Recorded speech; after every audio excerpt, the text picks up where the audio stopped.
And I will warn people, I'm gonna go ahead and start eating while I'm playing this, but I mean, unfortunately, the thing about this game, it's not a great Let's Player game, because the entire game is listening to other people talk. So it's like, if I interrupt, I'm talking over them. There's a lot of, like, neat, what's it called, discussion to be had in between segments, but at the start of segments, not so much. So let's go ahead and complete the campaign. We're on day 242. Okay, so we're not a year in. We're like several months in.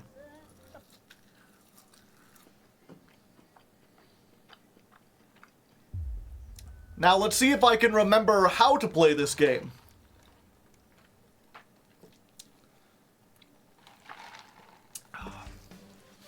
Oh, hey.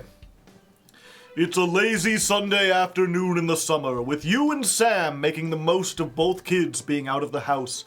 You head into the pantry, taking a moment to remember when it used to be your mother's room before coming out with the last 2 slices of homemade cake. It's rare for you and Sam to actually get to finish sweet things in this house, and you savor every mouthful. Just as you take your last bite, you hear the sound of the front door slamming. That'll be Charlie, back from the Go-Getters. You can hear him practically running to come find you, and he's grinning from ear to ear when he finally does. I have some really big news! You and Sam play along, sitting attentively with bated breath.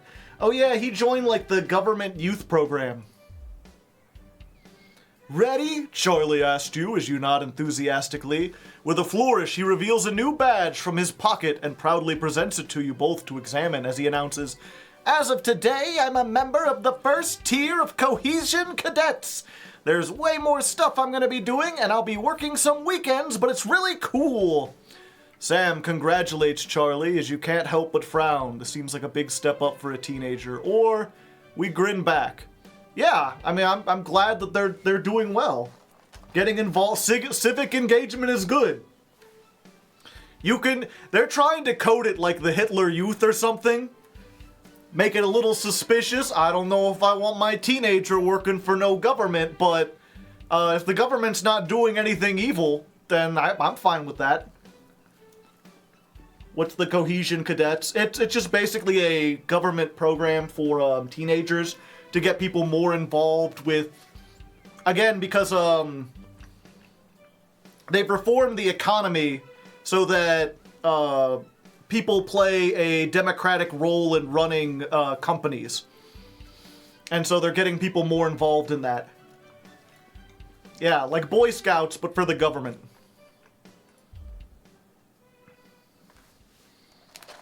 And I say good. Sounds like a good idea. Sounds like the Browncoats. Potentially. This may come back to bite me if the government becomes evil. So far, hasn't done anything I disagree with. Shopping. Something that always seemed so tedious before the sanction has become even more of a chore now. You managed to get almost everything you needed for the family this evening, but you'll have to come back tomorrow to get through the week. There's a queue to leave the car park, though it's hard to make out why in the dark. Oh yeah, that's the other thing, is since our government went socialist, a lot of the other governments around us have hit us with economic sanctions. Which is something that happens. As the final car in front of you drives off, you realize the queue is actually due to a checkpoint set up in the exit. A friendly-looking man in an advanced uniform, CCO emblazoned in a number of places on it, approaches your car and knocks on the driver's side window. You roll it down. Good evening, nothing to worry about. I was just wondering if I could see your team membership card, please. Weren't these cards supposed to be voluntary? I don't have one. I don't remember the team membership cards. Ah, that's not a problem. We've got forms with us right here, and we're more than happy to help you sign up.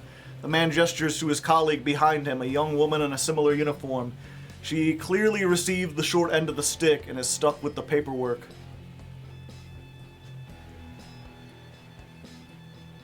I don't remember what the cards are. This is the unfortunate part of coming back to this 3 days from now. But, I mean, I might as well sign up while I'm here. He gestures for his colleague to come over, and she quickly takes down your personal information, employment history, and that of your family. There's quite a bit more than you were expecting, and the level of detail required is a little surprising too. Still, a few minutes later, you're done, with the promise of your very own team membership card wiggling its way to you soon. Saves you having to stop in the queue next time. Yep, that's all great, thanks. Don't forget to keep an eye out for the new team lottery starting up soon. Loaded with great benefits to be won, and have a nice day now. The man is all smiles as he pats the bonnet of your car and waves you off. So these cards are mandatory now? Oh, okay, it doesn't matter what I pick.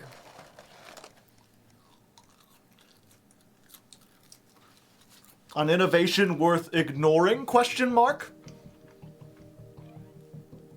It's Saturday, one of your few days off, and you've made the most of it. But as late afternoon draws on, the invitation sits pinned to the fridge, staring accusingly at you. The Channel 1 Gala is a mandatory work event, Bozeman was very quick to tell you. Also, don't you dare be late! It's probably not wise to risk his wrath. You've already missed your anniversary this year, you're not giving up another Saturday. Is there something going on this Saturday? I'm down to work.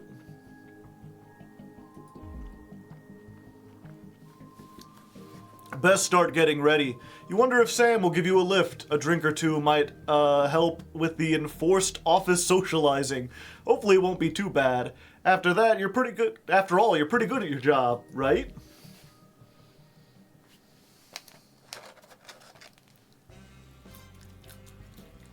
You arrive on time, barely, at the Sauvignon? One of the oldest and grandest hotels in the capital. You're surprised to see a queue to get in and quickly realize it's because people are being searched at the door by some military-looking personnel in smart attire. While you're waiting, you can't help but notice how very opulent the building is. Possibly the fanciest place you've been to in your entire life. Once inside, you're directed to the grand ballroom, and following the signs, you marvel at the sheer scale of the place and the amount of armed security. When you finally arrive, a very serene-looking woman at the door asks for your name. I'm Alex Winston. She curtly checks her list before whispering something to the waiter beside her. You've made it just in time to be seated before dinner. Please follow Emmanuel here to your table. The waiter smiles at you and opens one of the great double doors, gesturing you to enter. Immediately you could see why it's called the Grand Ballroom. It's pretty grand, I guess. You feel a slight tap on your arm, and Emmanuel gestures for you to follow him. He seats you at a table at the central floor room with a decent view of the stage. Clearly, you're in Bozeman's good books at the moment. You're sat with some colleagues you've seen around the Channel 1 offices before, but you don't know that well. One of them informs you, far too excitedly, it's a very corporate evening of awards and speeches. At least the food should be good. Dinner is indeed lovely, and with the help of the, no doubt very expensive wine, conversation flows easily enough. In fact, much to your surprise, you're actually presented with an award for Best Newcomer to the Channel 1 family. Hey. As you walk up to collect it, you recognize the presenter is Dr. Adrian Atkin-Blimey of Incisor fame. He thanks Advance for sponsoring this year's gala before specifically thanking Prime Minister Julia Salisbury and Peter Clement for being in attendance tonight. Advance is the name of the party that has taken power, by the way. And those two are the dual Prime Ministers. As you take the stage, you see the frontmost central table does indeed seat the Prime Ministers, as well as Bozeman, Megan, and some very well-to-do types that you don't recognize. That explains all the security. As you're handed the award, Dr. Atkinson-Blimey asks if you'd like to say a few words.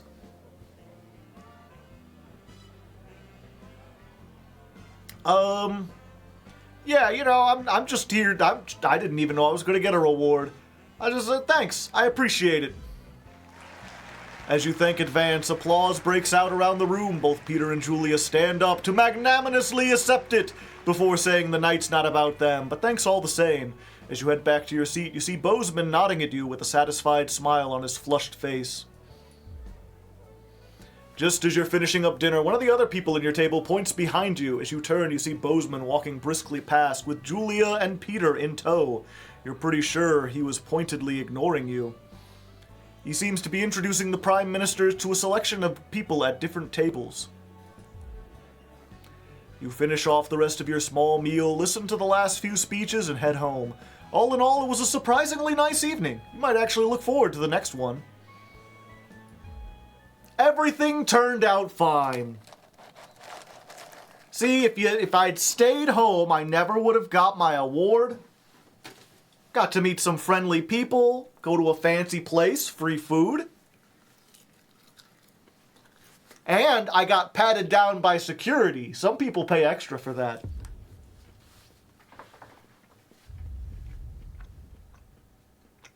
Okay, here we go.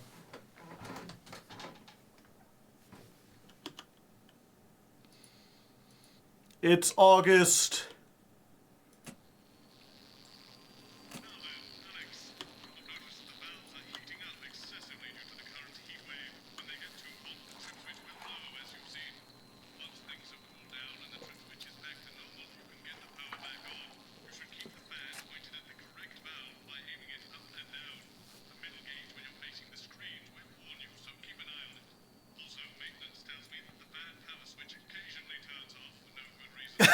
I'm sure you've already worked all this out, though, Alex. You're a rising star at this network, and we're all very proud of you.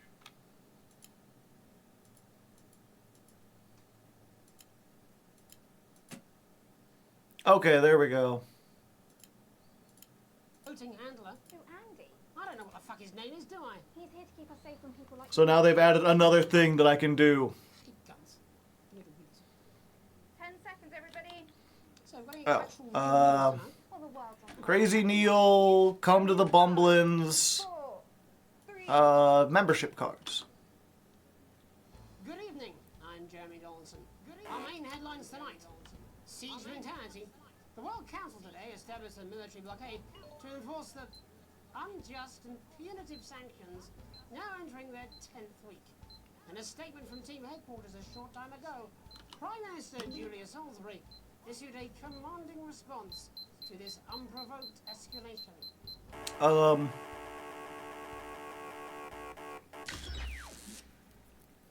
I forgot to do something.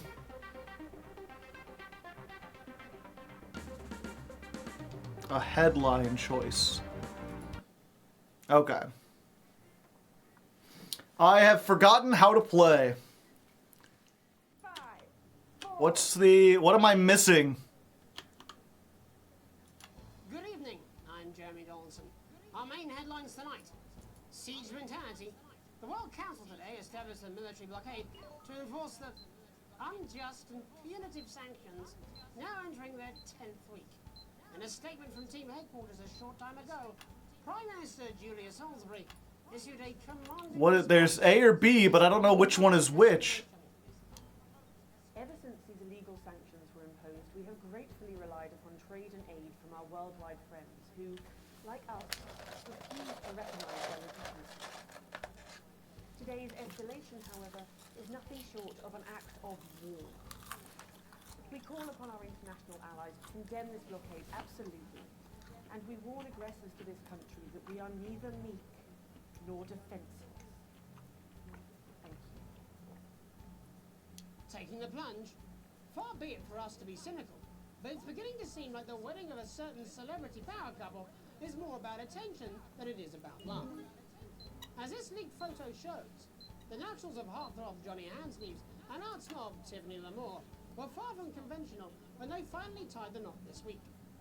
In a ceremony that left very little to the imagination, the couple are insisting they hold the tradition. Well, as they say, something old, something new. In it to win it, exciting news from advance today with the announcement of a new monthly prize draw for all team membership card holders. Every month, lucky winners from across the country will be picked at random to receive what Team HQ are describing as unique prizes worth more than money used to be. Take-up on the scheme has been much higher than expected, and if its lucky winner's delighted face is anything to go by, it looks like pretty soon everyone's going to have... Oh. insists she'll be continuing the controversial junior employment opportunity scheme. Sophia Rivington has courted controversy throughout her short career, but the continuation of the program, described by many as a child labour force, is a low point even for her. Unsurprisingly, Sophia emerged from an emergency resolution meeting looking at... Okay. Let's turn the game audio up a bit. See if we can hear this a little bit better, because I can't hear the fan. Extremely troubled, telling reporters, "It all came as a real shock. I thought people hated children as much as I did." Leaders shipping out. The trapped scientists undertaking a bold escape from Dante's taint have revealed which of their two erstwhile leaders will spearhead their journey to freedom. While throughout their careers it's been clear that Doctors Wong and Swartzborg and Horgensford have worked best together, it seems one of them is now going to be taking a back seat. Ingrid has always been the tempered coolant to David's flagellized metal, so it's no surprise that with the unexpected challenges the team have faced, they chose her methodical and effective approach to getting the team home safely. Critics, however, have speculated that her strategy may be delayed, as her name takes much longer to say. Burning down the house? The Capitol was put on high alert last night after disrupt terrorists set an emblematic fire in the heart of Parliament Park. Violent conflict broke out at the demonstration after a mob of so-called protesters from the radical group launched an unprovoked attack on community cohesion officers in attendance. With the methods of this increasingly violent rabble becoming ever more extreme, many are asking if the military should intervene. Colonel Phineas Mad Badger Fortingley Davis of the 1st Mounted Bastards Brigade said his men were, and I quote, oiled up and ready for action. Gross. All this, and I'll be talking to some people with fascinating medical conditions, as well as one of the contenders in this year's Feline Football Championship, and her proud owner. That's all up on tonight's National Nightly News. Oh, it's this thing.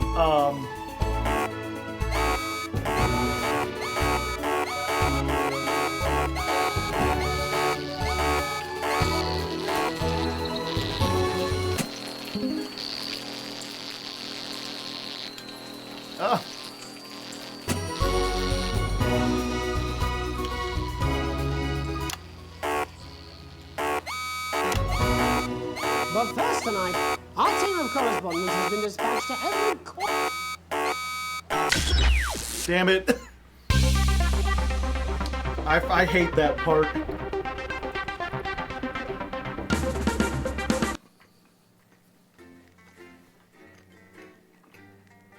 I've got to match the It's the worst thing because it has nothing to do with like everything else in the game. It's just a weird like match the shape puzzle that they add in addition to everything else.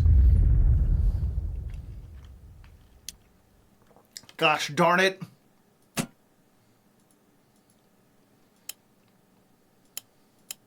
Classical illusions are no substitute for air conditioning. You know, I genuinely thought you'd be in a better mood today. She's not even here. I think there's a Yes, but story he mode is. difficulty. Our Yeah. gun-toting handler. Who, Andy? I don't know what the fuck his name is, do I? He's here to keep us safe from people like Disrupt. More like keep us in line. I hate guns. Give me the willies. I wish there was a fast 10 forward seconds, mode. everybody.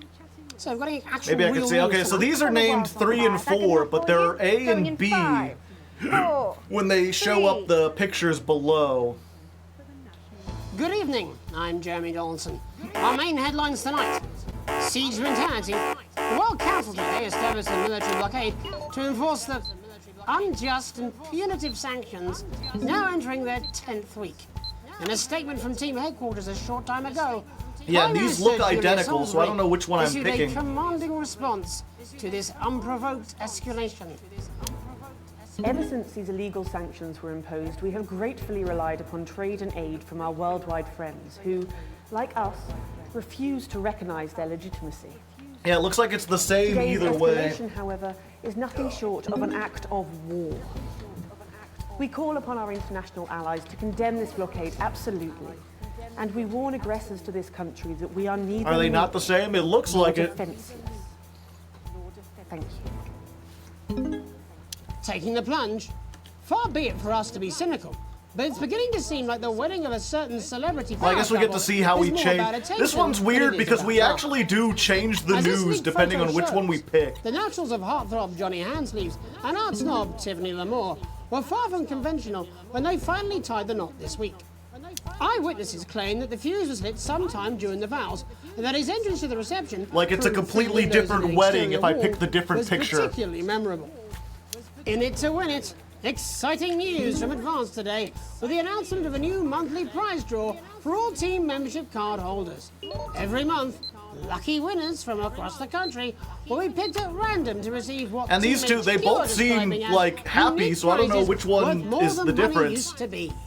Take-up on the scheme has been much higher than expected, and if this lucky winner's delighted face is anything to go by, it looks like pretty soon everyone's going to have one.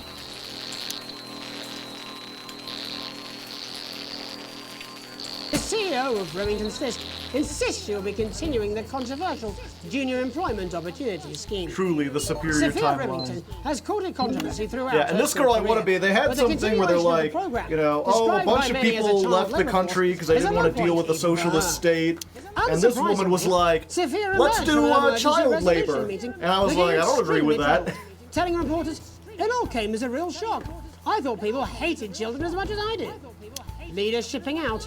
The trapped scientists undertaking a bold escape from Dante's taint have revealed which of their two erstwhile leaders will spearhead their journey to freedom.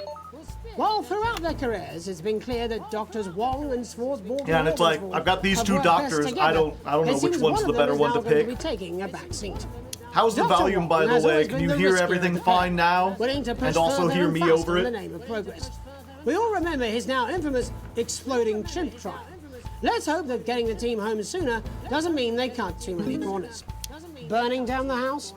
The Capitol was put on high alert last night after disrupt terrorists set an emblematic fire in the heart of Parliament Park. Violent conflict broke out at the demonstration after a mob of so-called protesters from the radical group launched an unprovoked attack on community cohesion officers in attendance. While the burning fist of resistance certainly seems a powerful image in these difficult times, fire officials were quick to point out that had they not arrived in time, and I quote, the whole bloody city might be yesterday's burnt crumpets. All this, and I'll be talking to some people with fascinating medical conditions, as well as one of the contenders in this year's Feline Football Championship, and her proud owner. That's all up on tonight's National Nightly News.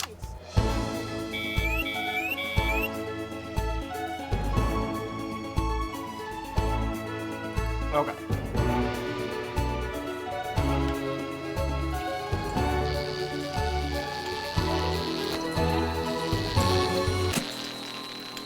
Is there no way to, like, stop that, bro? I just gotta look over really quick. Don't forget about that pesky power button on the fan. But first tonight, our team of correspondents has been dispatched to every corner of the country to see how the people of this great nation of ours are coping with this unprecedented hot weather. First, let's go to Megan Wolf in Shining-on-Sea to see what the scientific community has to say. Megan, how's the weather there? It's absolutely glorious, Jeremy. Thank you for asking. I'm here with Dr. Anna Burns at the University of Princeton. There we go. Are I you guess I gotta enjoying just the go weather as look much as over I every am? once in a while. Yes, it's wonderful, isn't it? My eyelids are sweating. And you're part of a team carrying out a study into just what's causing this unbelievable heat, is that right? Yes, that's correct. Yes, we want to be able to reassure the public once and for all that there's absolutely nothing to worry about and that they can enjoy their sunstroke and fossil fuels in peace. You sound very confident about that. Oh, very much so. I can say without any hesitation, there's really We got no the cause for any broadcast slightly concern here. above zero. I've actually left my car running. Yeah, I thought that's what you're supposed to do. Well, we take data from weather stations from all over the world, along with atmospheric samples, and we take all that and we feed it into this state-of-the-art computer, and very soon we'll be getting a high-tech readout of the results. Blimey, that sounds very fancy. Blimey! I should just say, none of this would be possible without the generous support of Remington's Fist. This is all thanks to their unrivaled investment in our future, and may I just say, complimentary personal anecdote. Oh, here we go. And Ha! As expected, everything is absolutely fucked. Hang on. This can't Oops. be right. Right, but obviously you said a second ago that everything is absolutely fine, so... Well, actually, under concern level, it just says, why, God, why? We should be celebrating these wonderful results, I think. Yeah? We need to evolve gills within 40 years. You look thirsty. Here it just says, shit. Look at you. This is meant to be a celebration. Can't go around looking like that. Shit, there you go. shit, Much shit. better. Can I just say thank you again to Sophia Remington for providing all of this. Everyone, we don't have long. Time is It's running running out. Absolutely right. That is all we have time for. Abandon hope and return to the forest. There you are. Enjoy that. I'd like to thank Dr. Burns for just one opinion on the climate. The sea will reclaim us all. There you have it, Jeremy. Proof, if proof be need be, that everything is just fine. I'm Megan Wolfe, here with science. Back to you. Megan Wolfe there, attempting to do some actual news. Next, heads over to Robin Back to the Short, sea we who's in go. Scritchford with some of the winners of this week's team membership lottery. Robin? Thanks, Jeremy. I'm here in Scritchford with Gary Failsafe, a janitor at the local school, and Amelia it's that guy I Jackhammer, picked. an aspiring poet. Both of you were drawn at random from those who hold team membership cards to receive this week's amazing prize. How do you feel? Filled with fervent euphoria. Yeah, good, yeah. And all that we had to do was fill in a quick form or two. Wow, that sounds so convenient. But we're all dying to know, what have you won? That's right, Robin. I've won dinner with Julius Salisbury at one of the capital's top restaurants. Ooh, swanky.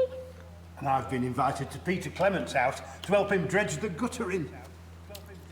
That's absolutely terrific. You must both be over the moon. I've written a poem about it.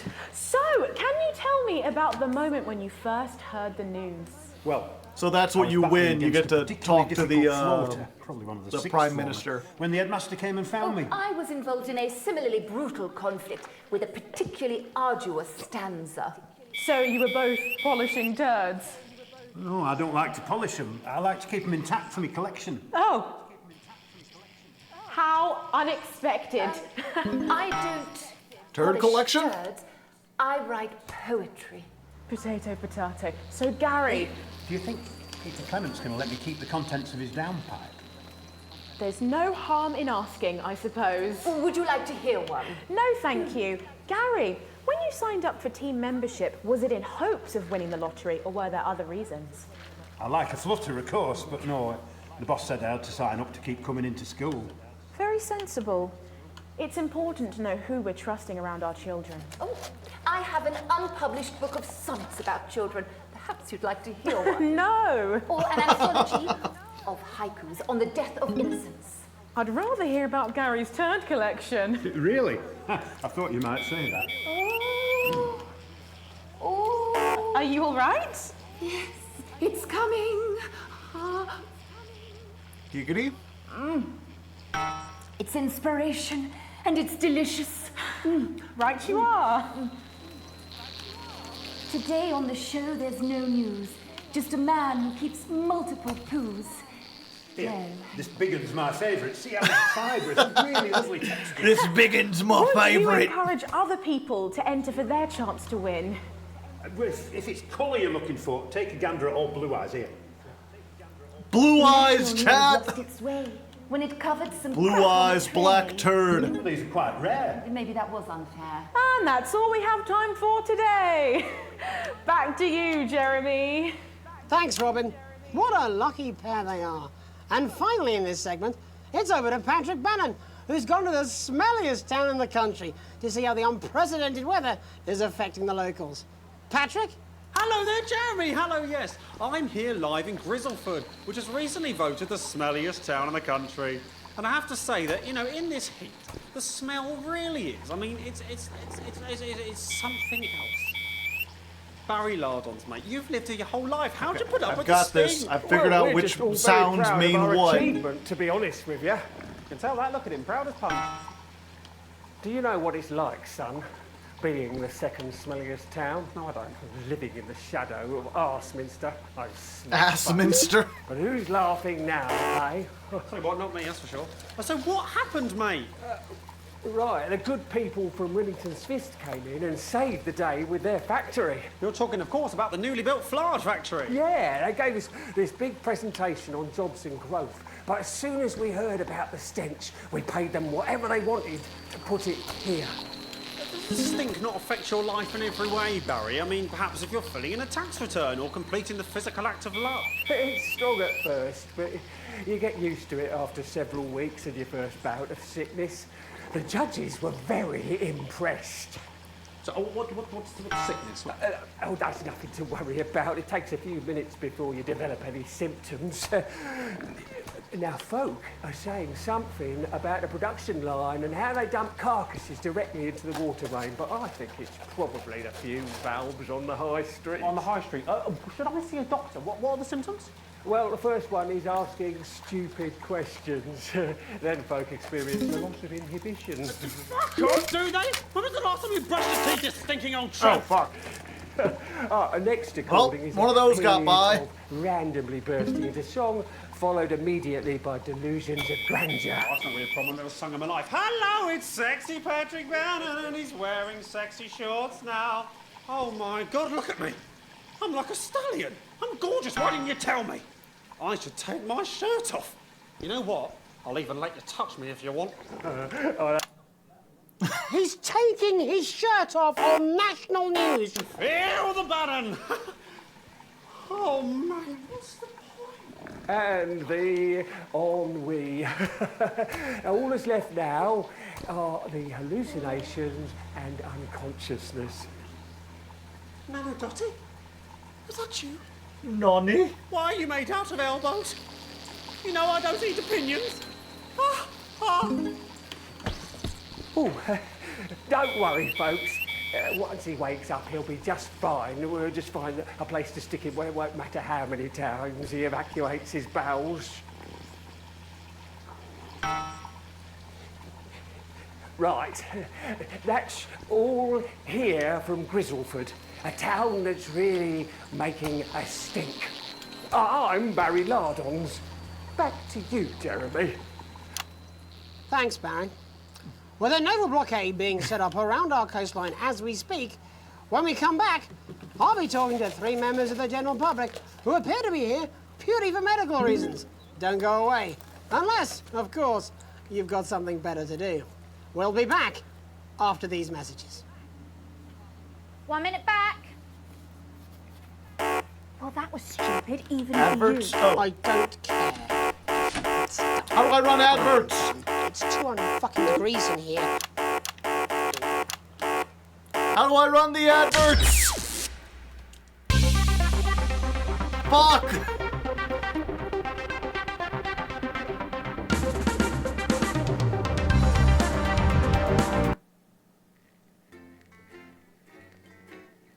No! Don't make me redo everything! God damn it! I thought the ads played automatically!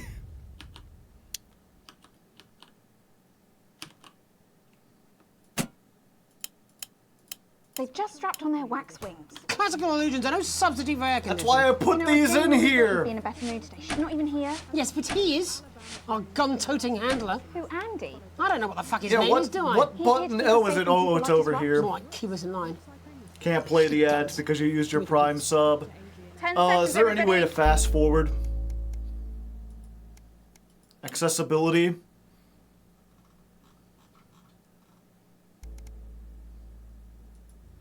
No. Controls, graphics, game. Okay. So we've got any actual real news tonight? Well, the world's on fire. That good enough for you? Okay. Going So we're in gonna 5, switch to 4, this real 3. quick. Thanks, Baron. With a naval blockade being set up around our coastline as we speak. Okay, let's see if I can find. I think it's these buttons over here that do the ads. Purely for medical reasons. Don't go away. Unless, of course, you've got something. Yeah, there we go. Okay. We'll be back after these messages. 1 minute back. I'm surprised these don't glow or something to let you know. May request some censorship if it goes too off-topic. You've done a great job so far keeping everyone happy, so let's keep up the good work. And I can't do this anymore. You say this every Friday. I've done something. What do you mean? Jeremy? My mighty story.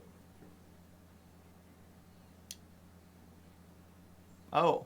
Greetings to all the customers, but our prices are dropping faster than a kid with a cold. It's on the floor.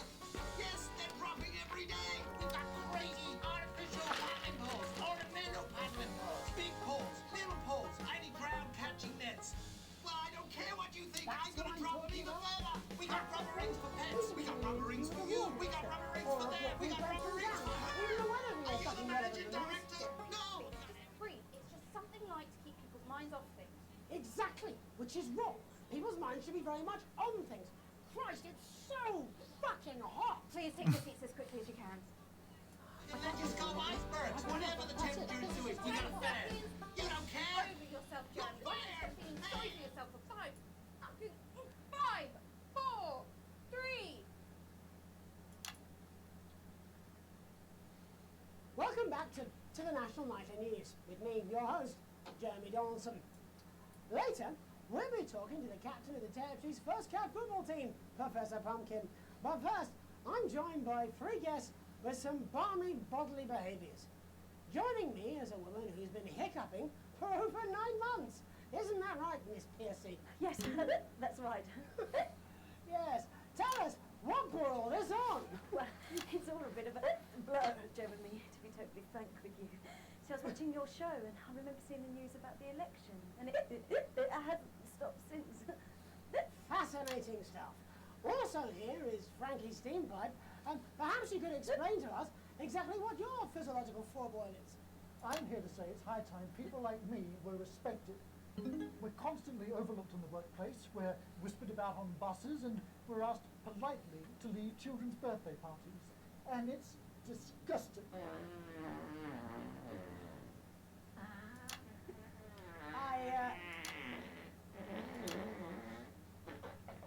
I'm sorry, my bowels have comic timing. And finally, I'm joined by a man who answers every question honestly, even when it isn't aimed at him. How do you cope with that, Mr. Truman? With a combination of booze, self-hatred, and hardcore pornography. Is that Not according to my therapist. Well, in that case, let's speak to Rose. Tell me, how does the hiccuping impact you? I get shushed a lot, which is hard. At work, they've asked me to stop answering the phones. It's really affected my confidence. Well, I find it really fucking irritating. People tend to believe. Oh yeah, I gotta censor stuff. Actually, I've been surprised at how much support I've received. And Frankie, why have you come here today?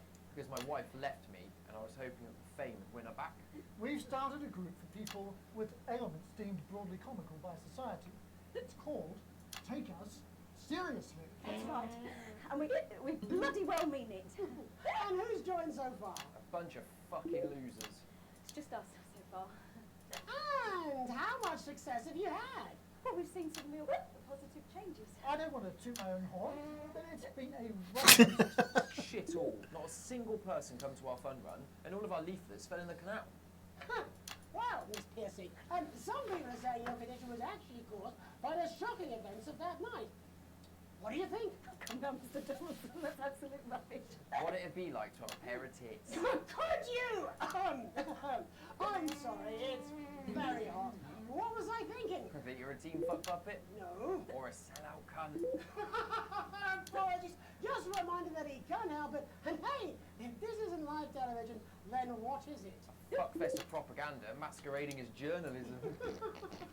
Right, Frankie, Rose, tell us, how can the viewers get involved with your cause? Yes, we're holding a sponsored run in Capital Park next weekend. It's called the No Smiles 13 Miles. No, it's called the No Laugh Half. What did I say before the show? That it was the team pulling Jeremy Donaldson's strings. No!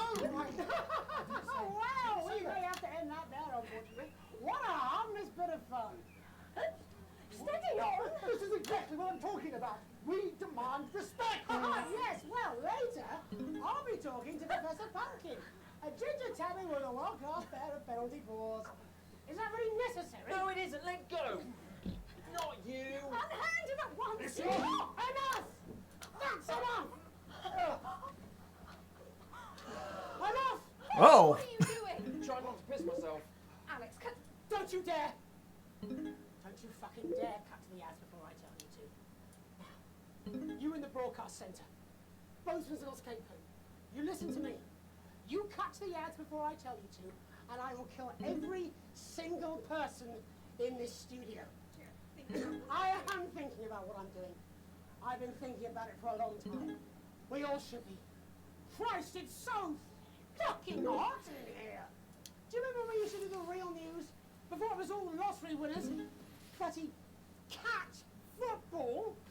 We are on the brink of a siege, the likes of which the world hasn't seen in hundreds of years. The enemy is at the gates, and I'm stuck here talking to these three fucking idiots. I think my hiccups have stopped. You three, get the fuck out of my studio. Go on, now, go, before I change my mind. Jenny, lock the doors. Lock the doors. Yes, Jeremy. Now, good, yes, now, right. You in the broadcast centre. Hello. Alex, you listen to me. You pay attention. Now, I'm sure you've already loaded up exactly what you're going to pay in the commercial, but today is going to be a little bit different. Look to your right. Yes, look to your right. There is a VHS tape, and I want you to load it into one of your machines, and when I say so, and not before, you play it. We've got about 15 seconds, so I wouldn't waste any time. Now, all cameras. I assume you won't be playing that tape. This station does not negotiate with terrorists. I hope I've made myself clear. You seem to know what to do. Every single thing that comes out of this studio is either one-sided or, for now, we're going to show the other side for it. For a bit of fucking balance. Like the good old days. Alex, play the fucking tape. I don't want to hurt any of you. If I see anything I don't like, I will not hesitate to start by killing this man.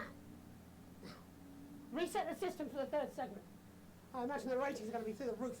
I guess I'll play it. I'm curious what he's got.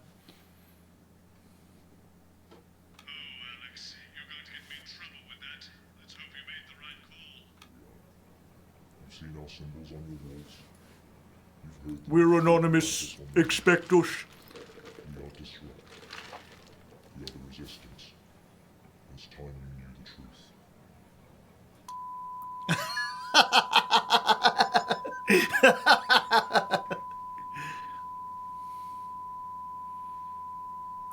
I played the ad. What can I say?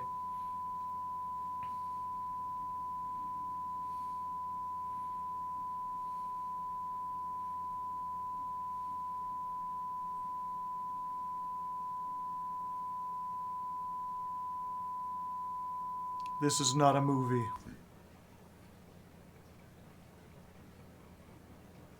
My name is Alan James. I used to try and shock people for a living, for entertainment. But now we live in a time where perhaps you need to be shocked. Perhaps we need to wake up. Advance are coming for our free. I don't believe this Alex Jones fucker for a second.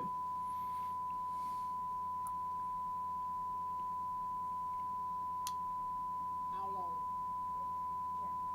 How long? 17 seconds. And the studio doors are all still locked? Yes. So what now? I don't know. This wasn't what I planned. I mean, some of it was. I had a speech, look.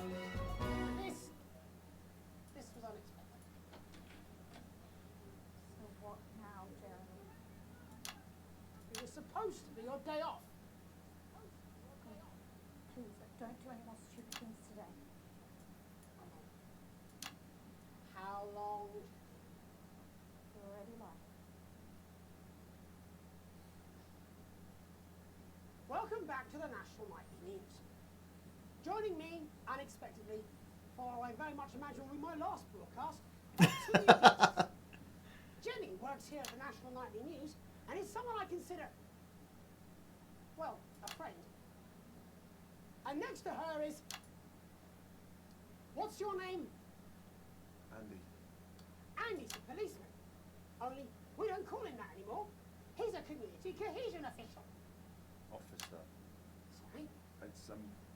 It's community cohesion officer, CCO. And how's that feel, Andy? Being rebranded? It's good. it's not about confrontation anymore. You know, the force had its fair share of problems. True. The team doesn't have to. But it still has some. Say. Couldn't or wouldn't? I don't know what you want me to say. Christ, you're fucking useless, aren't you? Look Hey, no cussing. You can hold people hostage and threaten to kill people, but no naughty language.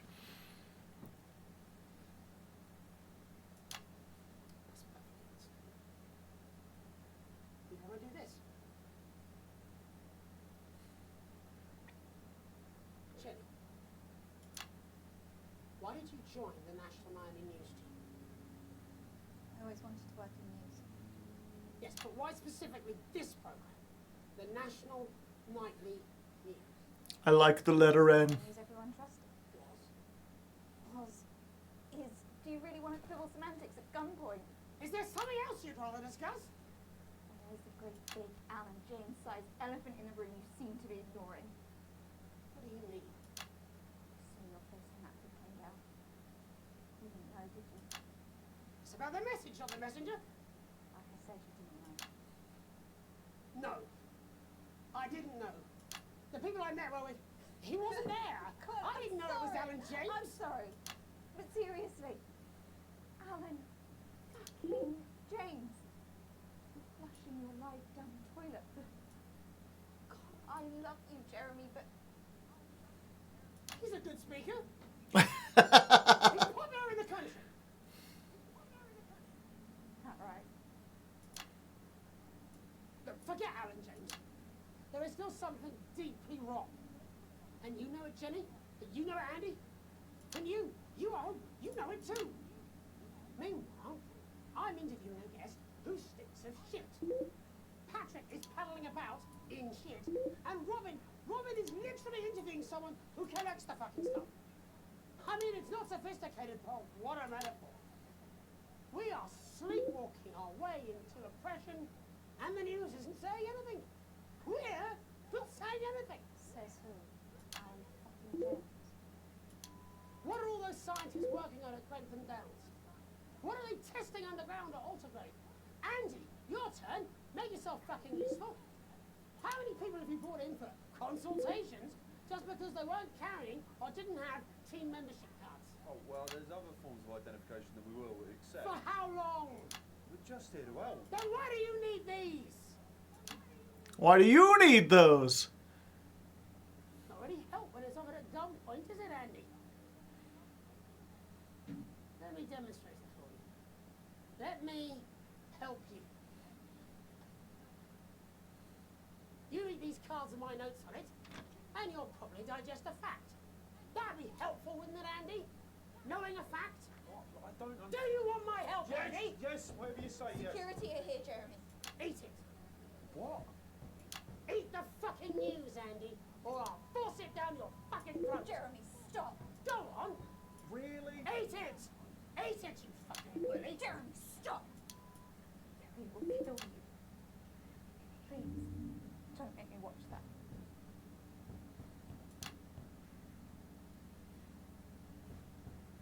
Of course. You're right. Sorry. Sorry, everyone. Making someone eat cardboard is not helpful. Andy, or Jeremy. You can go now. You too, Jenny. Fuck off over there. And anytime. All cameras on me.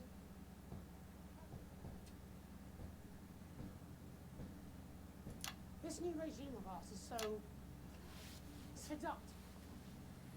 I understand that. But before we all hand off should we ask the who we're handing them over? Don't you want to know what's being done in your name? How many people were transitioned last month? A record high. Again, if you care. Shouldn't someone ask advance how they plan to deal with this blockade? How many years or months of supplies we have? Why aren't we asking these questions instead of whose shit is this? There's a cat backstage dressed as a fucking goalie, for Christ's sake. He's even got the little gloves. That's why I arranged for you to see that broadcast from the last break. I didn't know it was going to be him, but I guess that just about sums it up. We are all up Ship Creek with a paddle made of Alan fucking James. Christ, it's also fucking pointless. I was going to quit. Take a holiday. Try something else. Out of the limelight. Maybe try having a relationship. I hear they're nice. Never tried. I loved it. It's the news. Now, well... God, Jeremy, don't!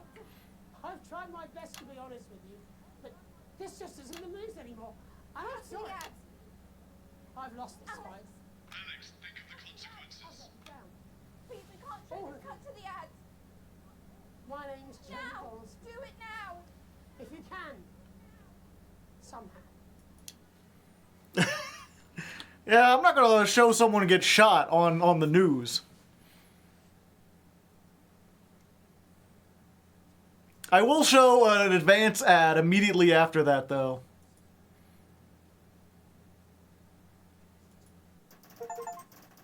Sequence E.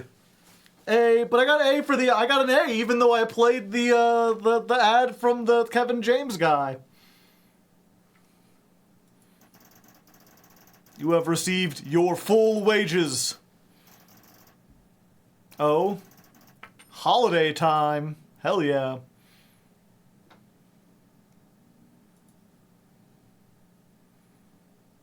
Advance down, fist up. I don't know what the chai heart. This resistance brought to you by Paul Blart, Mall Cop. Yeah. As I said, it gets juicy. It did kind of juice up really quick. I think that's channel 1. Oh, okay. Gotcha. Okay, but can we see the section on Goalie Cat? No, I mean, that's the thing. He does have, like, some, like, legitimate concerns. You know, the government should always be transparent. We should be able to ask questions and talk about stuff. You know, I didn't censor anything that was critical of the government. But, or I didn't censor anything that was critical of the government that wasn't, like, lies. That's the thing. As soon as the Alex Jones guy comes on, and he's using, like, the deep voice and trying to be really spooky and everything, I'm like, no, no, no. Now you're not discussing stuff. Now you're putting on a show. Now you're being theatrical about it. You're trying to play with people's emotions. And when you play with people's emotions, they don't think very well. The Chinese disagree with you. Yeah, I don't agree with the Chinese on everything. Or most things. Yeah, I still think it wasn't as extreme as he made it, but then again, you know, I'm coming back to this after months. I never got to see, what was the advert? The team membership cards. Our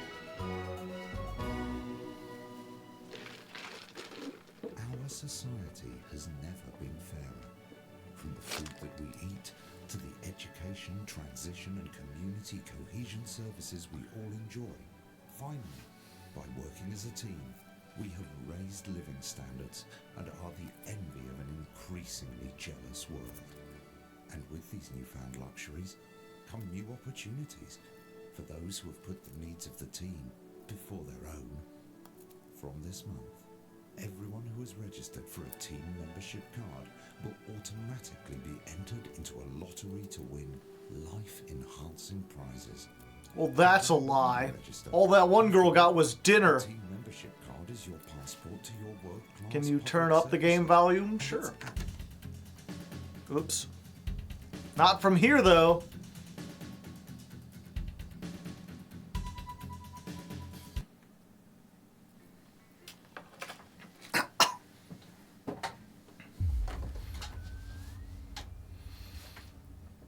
Yeah, it's weird because, like, half the time this game is really nuanced, and the other half of the time it's super blunt. Sometimes it can be really serious, and sometimes it can be really funny. It feels like there's so much media these days that's, like, afraid to just tell a serious story. So they keep trying to interject comedy into it. It's like, I don't know, I could take a little bit. You wake up, still partly in shock from what you saw on the news last night, what you had to edit on the news last night. When you come downstairs, you find your family in the living room, waiting for you. Take a seat. Sam swallows, hesitating before starting. We were worried about you after last night, after Jeremy, everything that happened. I wonder what they'll do to him now. Oh, he didn't die? Lock him up, probably. He did, you know, pull guns on people. We saw that you chose to play that tape, and I couldn't help but wonder why. Didn't feel like I had a choice. Unfortunately, the game doesn't acknowledge the fact that I censored the entire tape. Like, I played it so that it would look like it was played on his.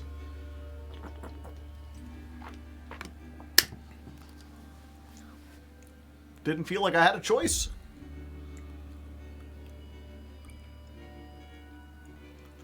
I can't believe you did that. He was gonna shoot everyone.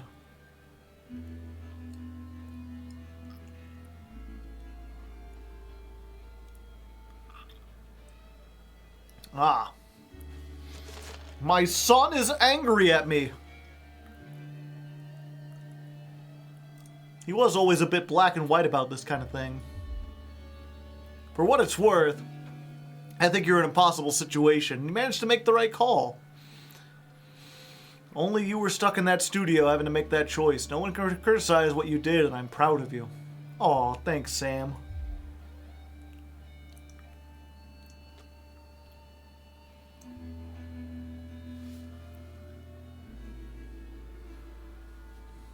You sigh and turn on the TV.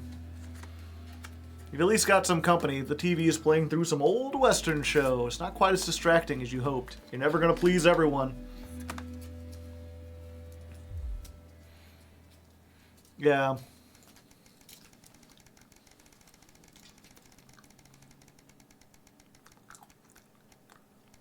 Hey, 1 year later.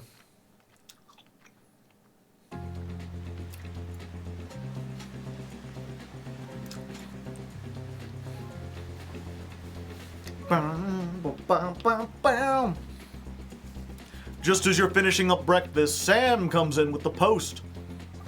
We got a postcard from Susie. I hope she's having fun on her trip. Sam reads it out loud as you finish getting ready for work. So I've seen what feels like most of Urkistan. Really cool place, but so cold. That doesn't look like a cold place at all. Hope Chippy enjoyed the gift, and before you say anything, you were right for me to pack an extra pair of socks. Next we got on the trade to Kanislava. Much warmer and loads of beaches to enjoy. Couldn't have stayed there forever. I could have stayed there forever. But we had to head to San Palmerino before it got too cold. And I'm glad we did. We probably got 1 or 2 more stops before heading home. I'll be back in time for Christmas, I promise. Love, Susie. Teenager? Yeah, he's like in high school.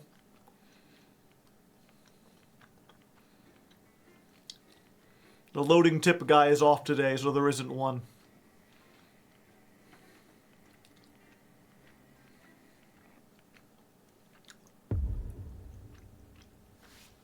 The 20-week war.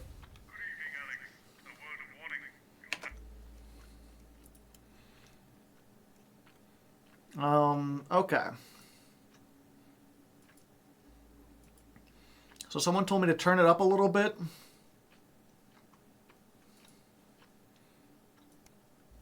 Let's try that. No doubt noticed some disrupt activity on the interference console tonight.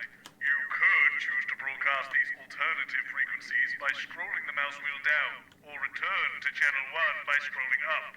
Of course, I trust you know better than to put disrupt on the air, Alex. We show the news, nothing else. Oh. Oh yeah, I gotta turn on the power. Thing you do where you turn politicians into humans. Just don't get drawn into talking about the war or politics in general. Really. They do know this is the news, don't they? You didn't hear this from me. It's over to Patrick Bannon for all the day's sports board highlights, including all the tabletop action. Apparently, there's a crew at Team HQ right now. I think she's giving a speech. I've got a new thing here. Oh, great. So they get the brains and we get... Okay, 1 second, actually. Let's try it on easy. Or wait, there's a custom.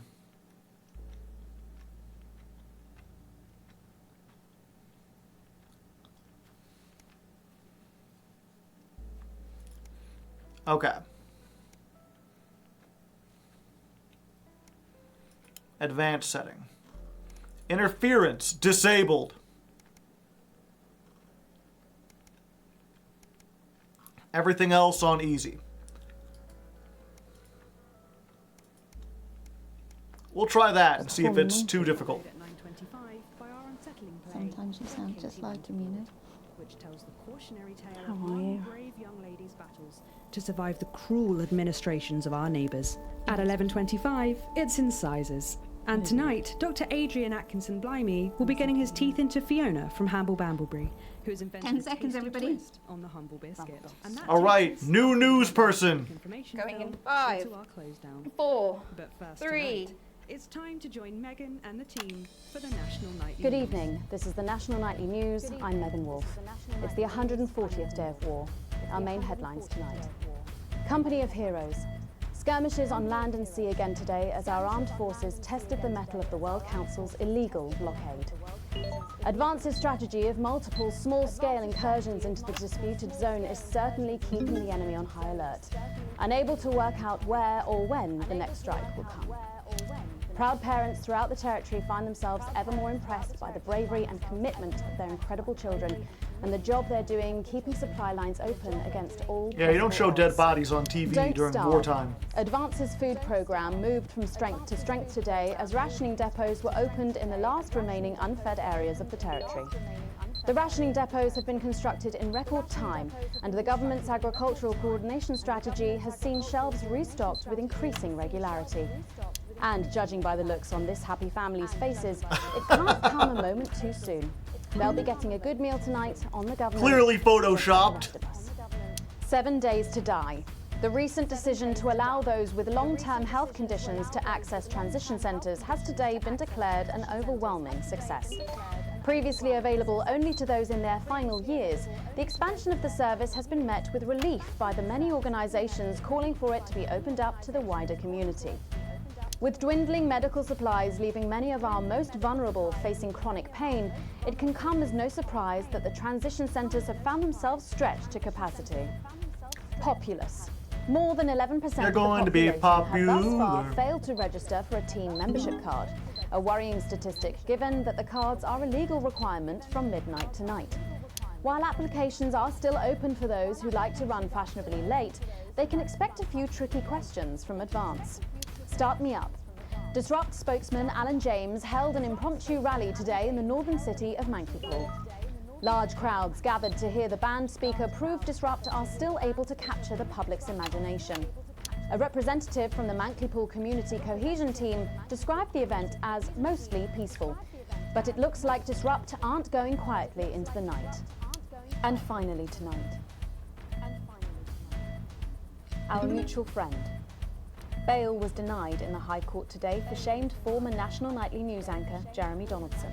Oh, okay. The presenter will be transferred to new lodgings at Pension Ridge Prison, while the lengthy preparations for his trial, which is still 18 months away, begin. Since being taken into custody 10 weeks ago in this very studio, little has been heard from our former colleague. Despite how things ended, we wish him the best, and we'll be sure to bring you all the details of that court case every night. But first tonight, with the war about to enter its 21st week, I'll be chatting with Peter Clement live in an exclusive team talk from his home in Lanfordshire. Don't go away. You won't want to miss a second of tonight's National Nightly News. Oh, they've got new graphics. Couldn't watch the Snake Eye video because you were calling it Snash. What would I call it? Ash? We've already got an Ash. Can't call it Ash Blossom. Or can't call it Ash or people get confused with Ash Blossom.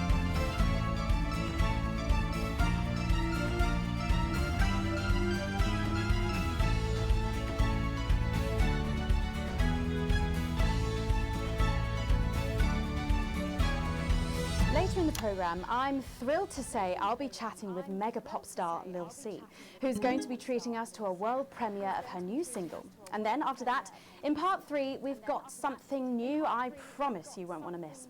But first tonight, let's check in with Prime Minister Peter Clement, who's coming to us through the magic of television all the way from his home in Lanfordshire. Are you receiving me, Prime Minister? Loud and clear, Miss Wolf. Loud and clear. Well, let's start with the obvious. What's that in your hand, Prime Minister? Cheeky cow. But yeah, it's true. 75 days without an alcoholic drink, and I've got to say, I'm beginning to feel the benefits. It certainly looks that way. Well, I made a promise to Mrs. C, and as my old man used to say... A promise is worth keeping? Something like that, only with assholes. So, I've heard from my sources that you and the illustrious This guy Mrs. always C cusses. plan to take your winter break somewhere a little different this year. That's right. We're planning a walking holiday. I can't seem to move this. Someone must have. Like you, Megan, I've always been a big fan of those warm foreign beaches. Did you make this decision because of the blockade, Prime Minister? Well, no, that's a good question. Well, as you know, while the blockade has effectively restricted the flow of goods into the country, we and our neighbours have continued to allow unimpeded travel So, although me and the missus could theoretically how go do to I- that gorgeous beach I just mentioned, it just doesn't smell much like team spirit to me. After all, as the old man used to say, when life gives you shite, make shite pie. It works just as well with lemons and lemonade. I suppose it does. Prime Minister, maintaining a healthy body like yours at a time of national crisis must require some demanding planning. What's your regime and how do you go about it all?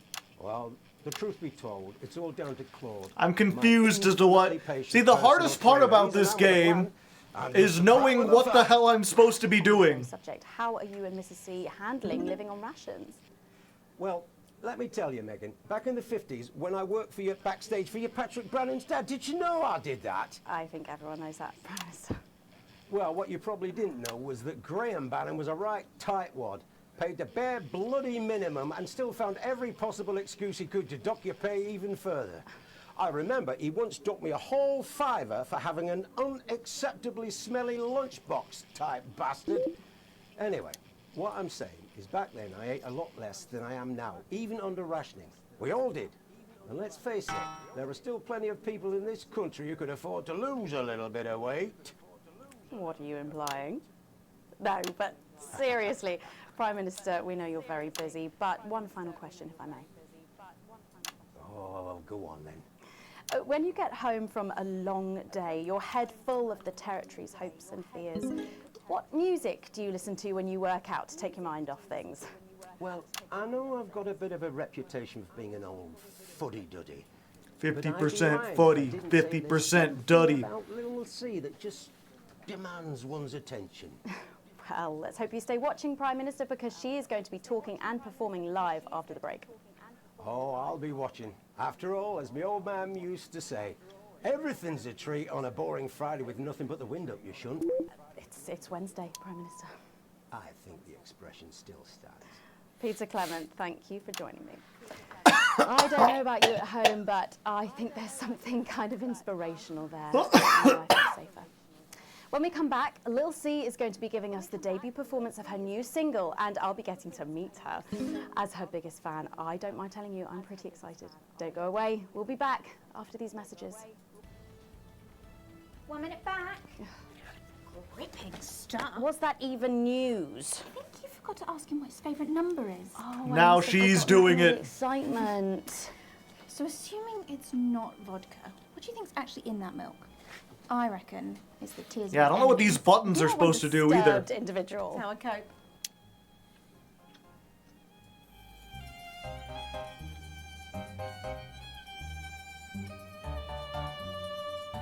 Balloons?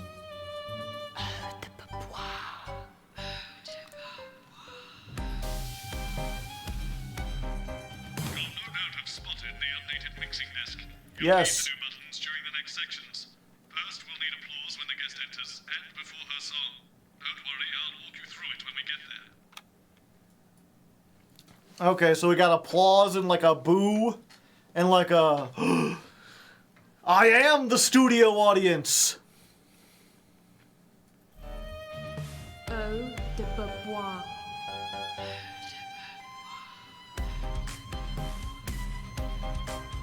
Perfume ads are weird. Eau de Beauvoir. I've never heard of her before. Oh, she's big, really big. Repeated branding. Is she any good? Nah, of course not. She dog shit. My kids go mad for her, absolutely mad. Hydrogen sulfide? You've got kids? Yeah, I've got about 6 or 7, I think. What? 5, 4. 3, 2, 1. Thanks for coming back. Later, we have an exciting new feature that we just know you're going to love, so stay tuned for that. But first, I'm really excited for our next guest. She rose to prominence as the delightful Susie May in All My Daughter's Children's Men, before taking the music industry by storm this year with her debut album smashing the chart records at the age of just 20. Let's give it up and welcome Lil C!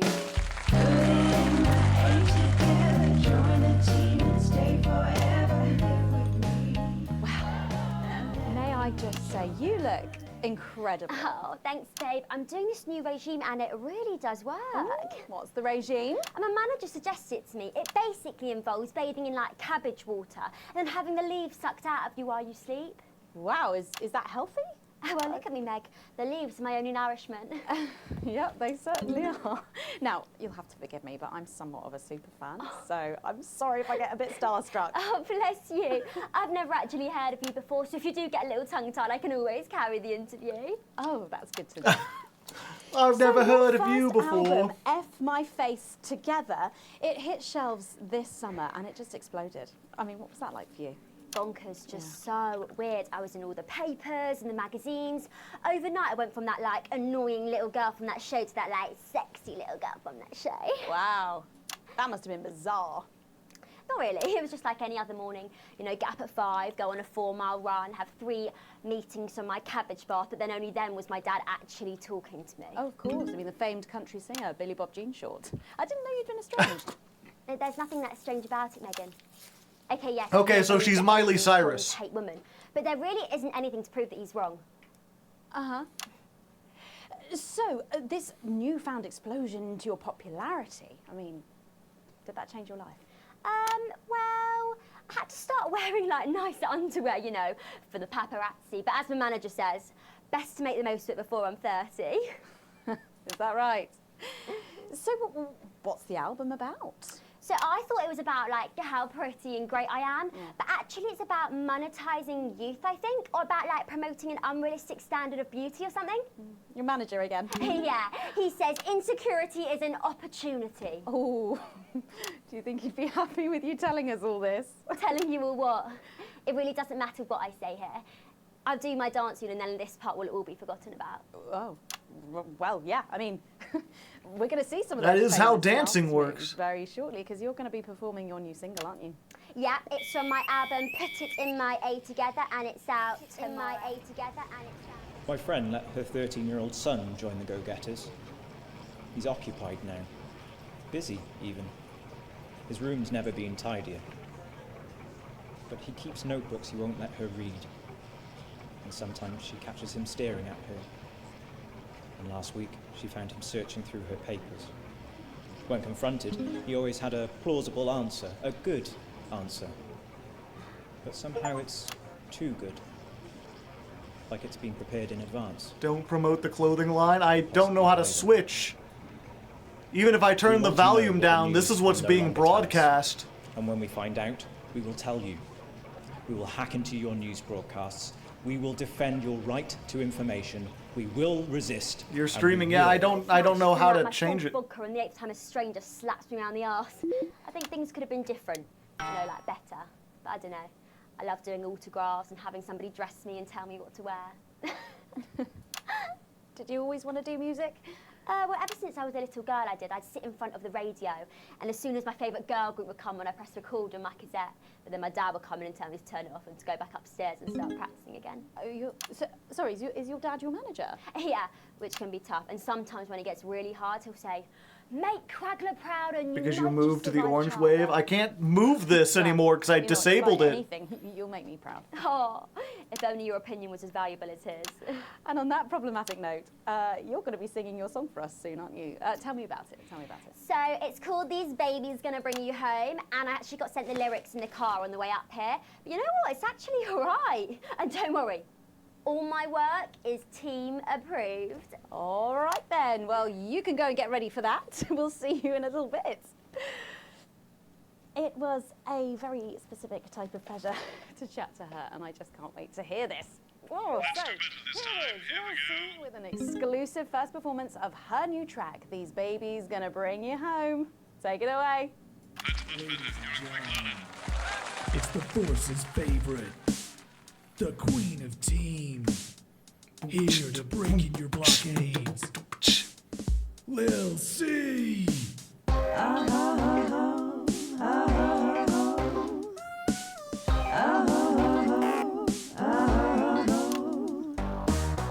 Oh baby, can't you see I'm hungry? Okay, so it's got Britney Spears vibes. Empty. I want that meat you're packing. Only you can fill that crack in me.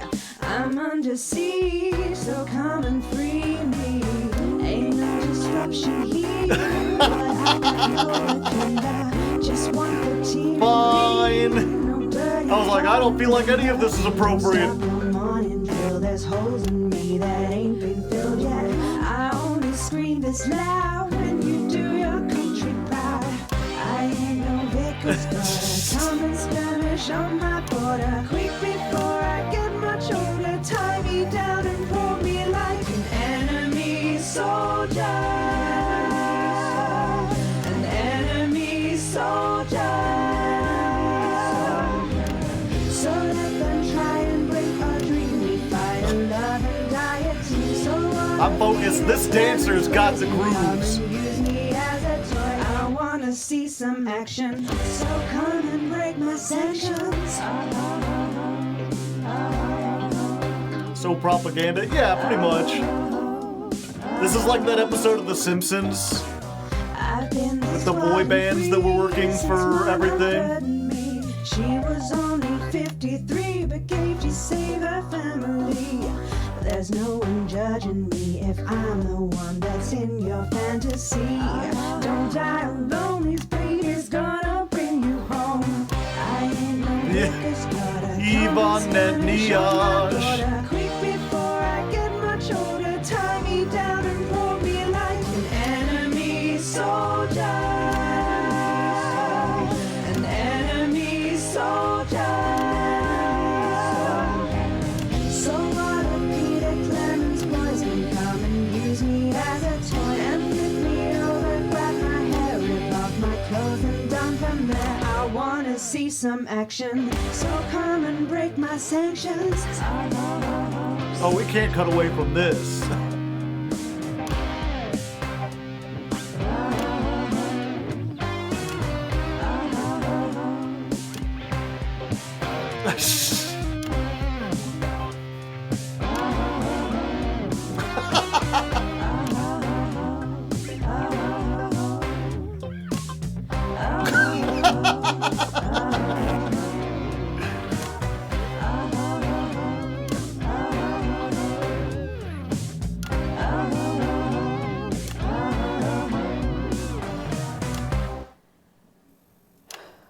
if that doesn't distract you from the world outside, I don't know what will.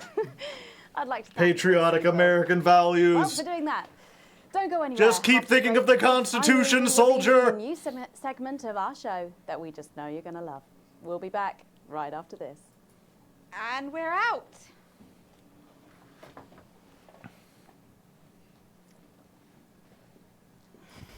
And it takes more than an all-night Can I yacht just say, party to stop me thank from you doing my so job. much for letting me do this. It really means a lot to me, you know. Yeah. To be able to promote myself on such a mainstream platform like the news. Well, don't worry about it. And you know what? Good luck for the future. Take care of yourself. A This industry mainstream can be platform. crazy sometimes. Watch out for that father of yours, won't you? Oh, no. I manage myself. It's just, you know, for the public to have that certain perspective of me. You know what it's like. Oh, right. And Michael? Michael? What about Billy Bob Jean Short? Is he? Oh, my dad. He's such a sweetheart. We both had the same agents, you know, like it just made sense. Both of us for our image together. But you're your own agent. And Michael, I want to see the revenue share for the clothing line and get me a G&T before my meeting with the lube guys.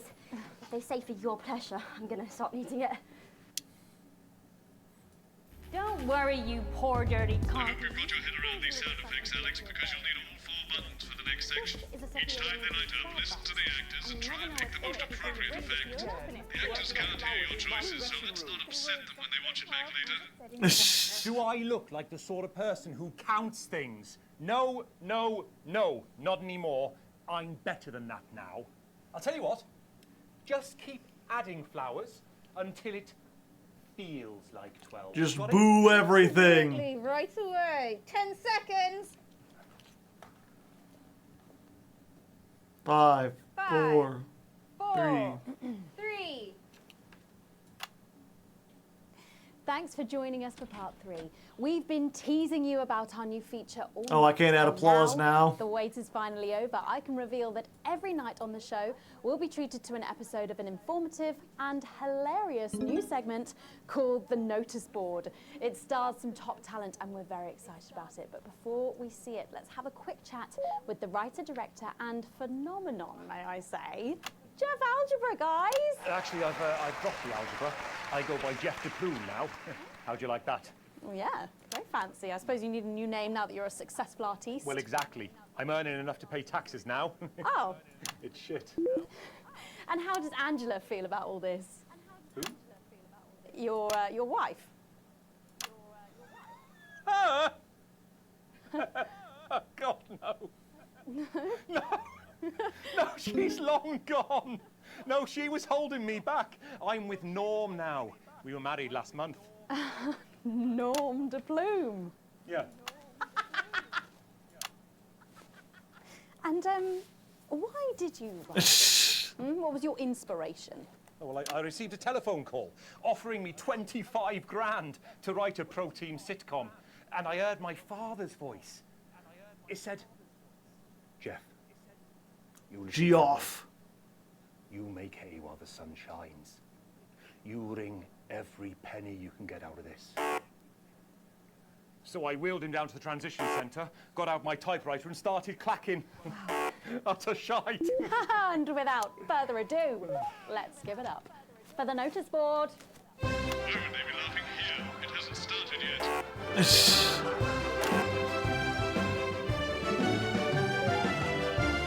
That's much better. Keep going like that and you'll do fine.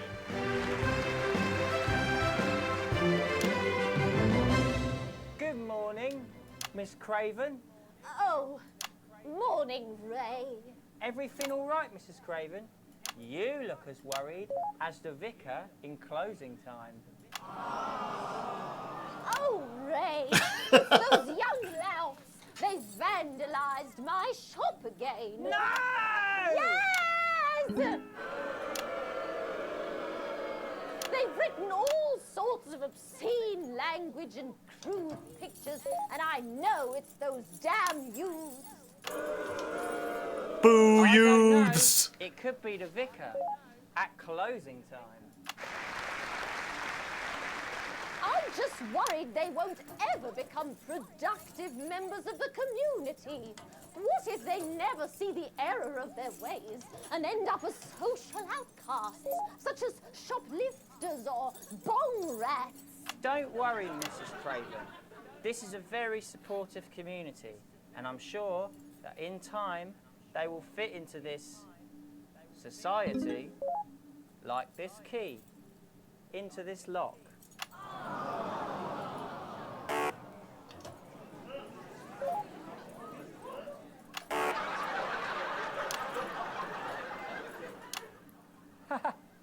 See?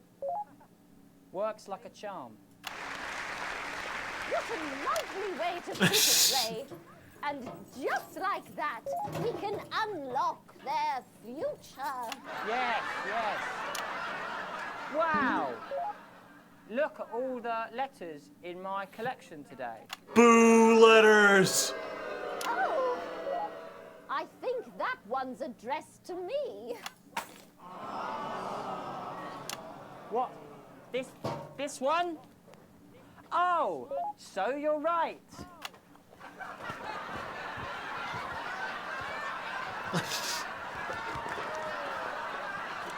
Here it is. It's a letter from my granddaughter, Brenda. She says she got an A on her maths exam because one of her friends has been helping her. She was always a team player, was our Brenda. What's up, losers?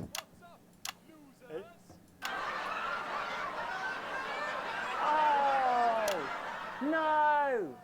It's Brad. He's the coolest guy in the village. That's right. I just got here on my motorbike. Oh, clear, Brad. We don't want any of your ilk around here. What? Rad dudes? No, ruffians. Have you come to tag the notice board with your gang signs? No way. I've actually come to pin my resume on that notice board. I'm looking to do some tutoring after school. What? Did you say tutoring? That's right. Maths is very important. Yeah, maths! Not at all.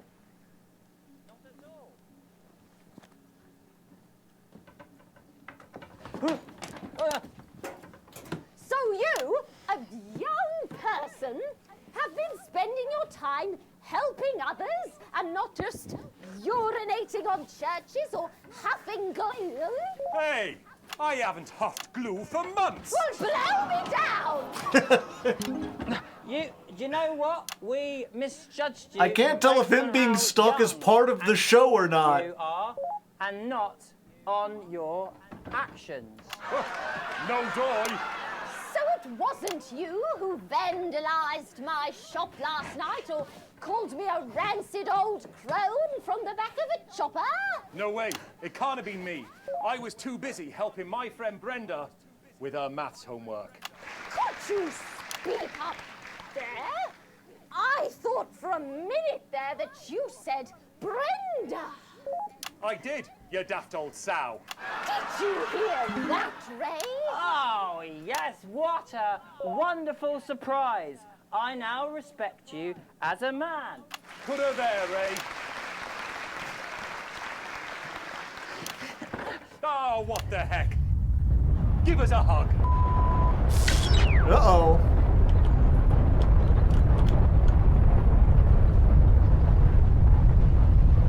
I was immediately gonna look out the window.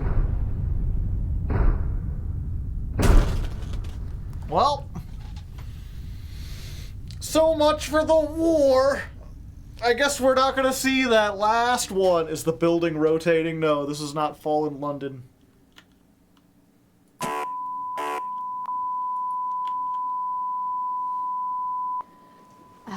Sorry to interrupt the first groundbreaking episode of the notice board, but we are receiving some breaking news.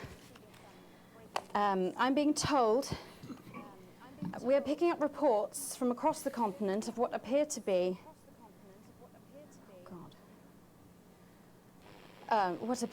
nuclear explosions in 4 major foreign cities. Oh, damn. Initial estimates put the death toll into... they put them into millions. I'm being told we're experiencing some power shortages as a result, so apologies for the interruption.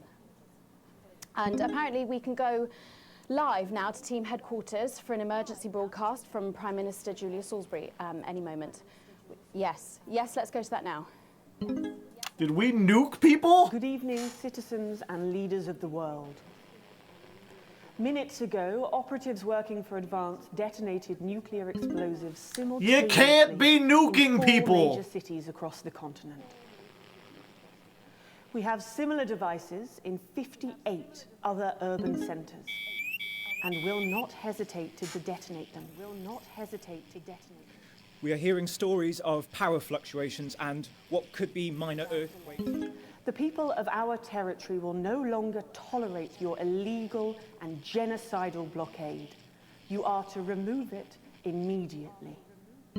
We will accept nothing less than your unconditional surrender.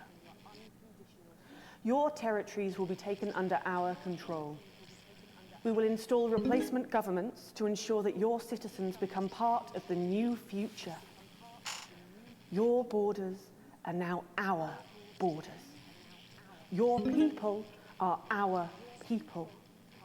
They will finally be fed and Why would you clothed nuke and your people? educated and healed.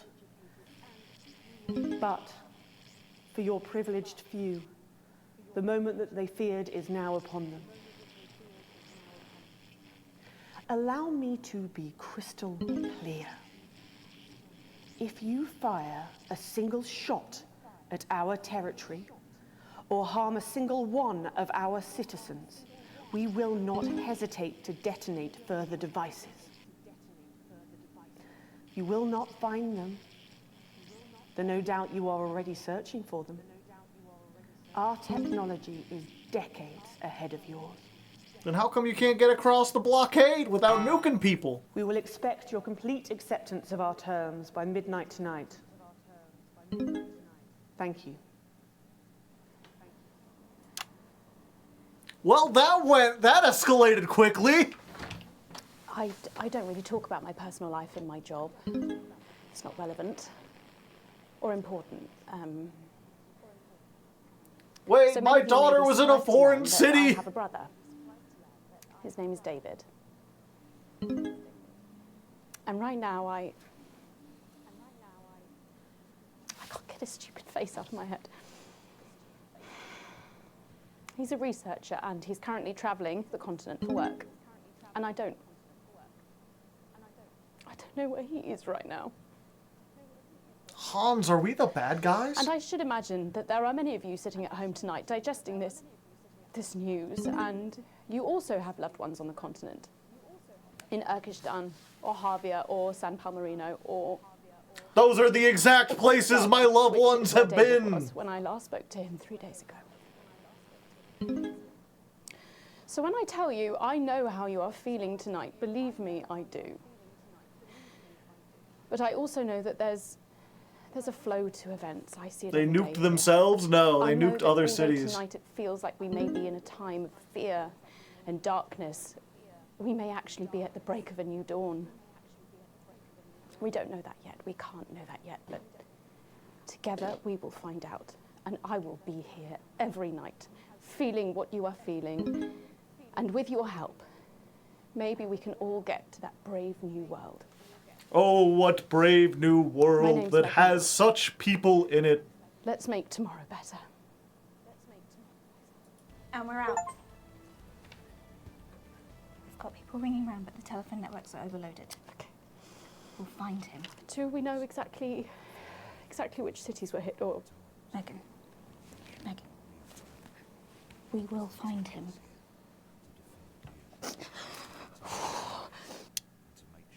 I mean, it doesn't necessarily have to... It's weird that they're like, you know, we killed millions of people, and one of them might be someone you like, and it's like, I would be upset if you killed millions of people I didn't know, you know? They don't have to be people I know personally for me to be upset about that. It really did go from like 0 to 100. I believe, like, we had one that was talking about, there's a blockade, and then we were at war for 21 weeks, and then we detonated 4 nukes? That's twice as many nukes as have ever been detonated on any populated areas. Steve, no! E. Strangers are abstract.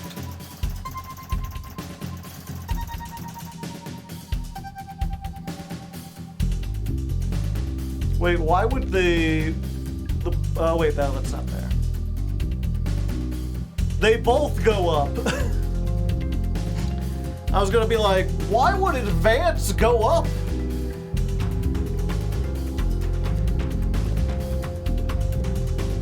The nuke was interesting, but I want to know how notice board ended.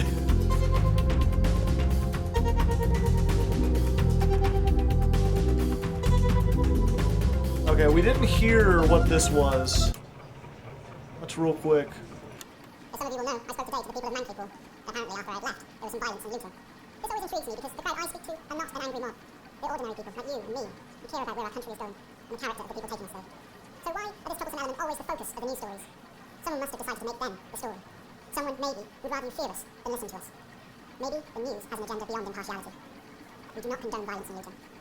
We are not anarchists, but we do understand the anger of a voice silenced, and we believe that voice is worth fighting for. Well, that's a good message. I believe in that. Although, who knows if they're actually starting the looting. See, it's weird because the only thing that he said that I would, like, disagree with on the face of it was that very first statement. Ordinary people like you and me. The millionaire who got rich off of tricking people, who then lost all their wealth because the country changed.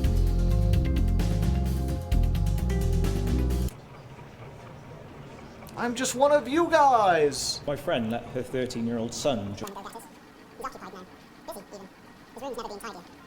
But he keeps notebooks he won't let her read. And sometimes she catches him staring at her. And last week, she found him searching through her papers. When confronted, he always had a plausible answer, a good answer. But somehow it's too good. Like it's been prepared in advance. Or possibly by them.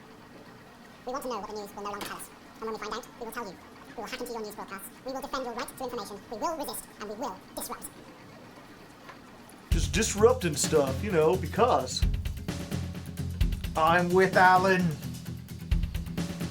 And that whole thing of like, well, your kids keeping a journal. And are they not allowed to keep journals? They're looking through your papers. What secrets do you have to hide? I would check by going outside and checking. Yeah, I tend not to side with the ones nuking millions. True!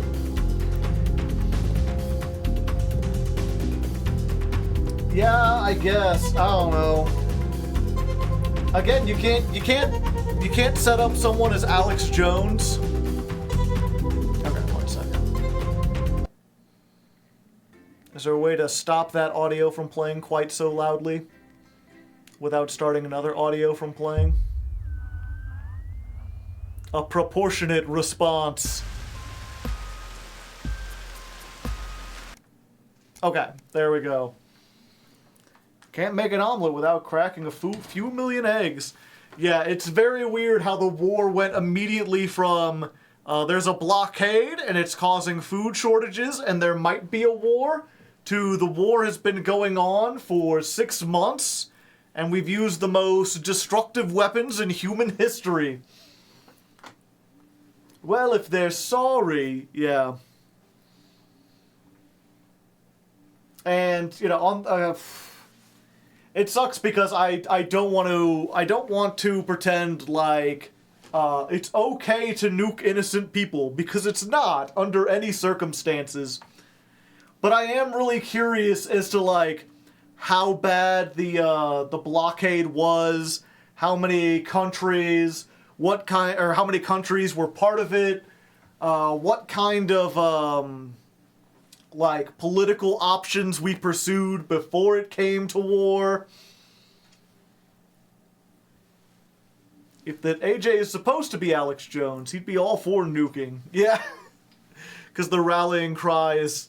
See, the thing is, he'd be his organization is called Disrupt.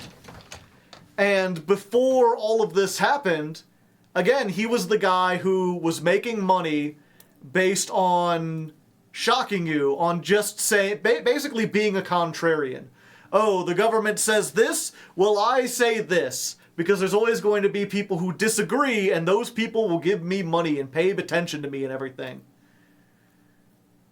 So I'm not sure if the Disrupt guy actually believes in anything. Like, what are their ideals? What do they want? It feels like their only real ideal is whatever the government wants, we want the opposite. If they want to try to make things orderly, we want to disrupt it. And I'm like, if you have, like, better ideas and stuff, I'm open to those. But if your whole thing is just burn it down and be as obstinate as possible, can't get behind that. They're kind of a caricature and it makes it wonky, yeah.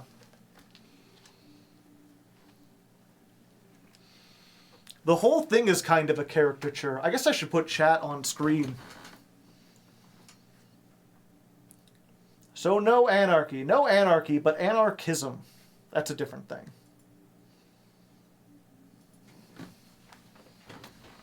But that's one of those, like, ideas that's, I feel like is so different from modern society that getting to an anarchistic society is, like, pretty much impossible within our lifetime.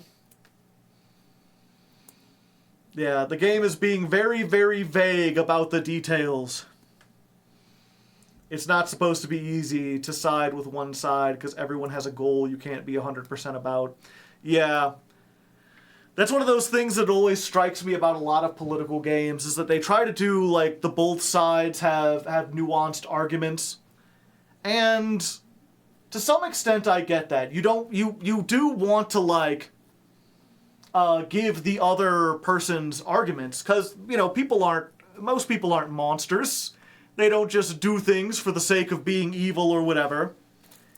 But I feel like when you try so hard to do this, the both sides thing, you often lose sight that, like, oftentimes there is, like, a correct side, even if the other side has a point. You've got to find this weird middle ground where you're not, like, dehumanizing your opposition, but you're also not trying to act like they're on equal footing with you. That South Park centrism, yeah. Where they're like, what if both sides were idiots? Because that was kind of, a little personal. I mean, this is a political game anyway, and we're 2 hours in, so we can talk about this. Because I was always interested in politics and history and stuff like that, but I didn't really become active speaking about it until, I'd say, around 2020. Right before the pandemic, or maybe it was after the pandemic started. I don't know. A lot of people are like, the pandemic radicalized a lot of people because they were stuck at home, but I was already at home. I wasn't doing much stuff. For me, it was actually, I was reading a whole bunch of books about the Civil War, specifically. And, I remember reading a book, and it had to do a lot with, what was his name?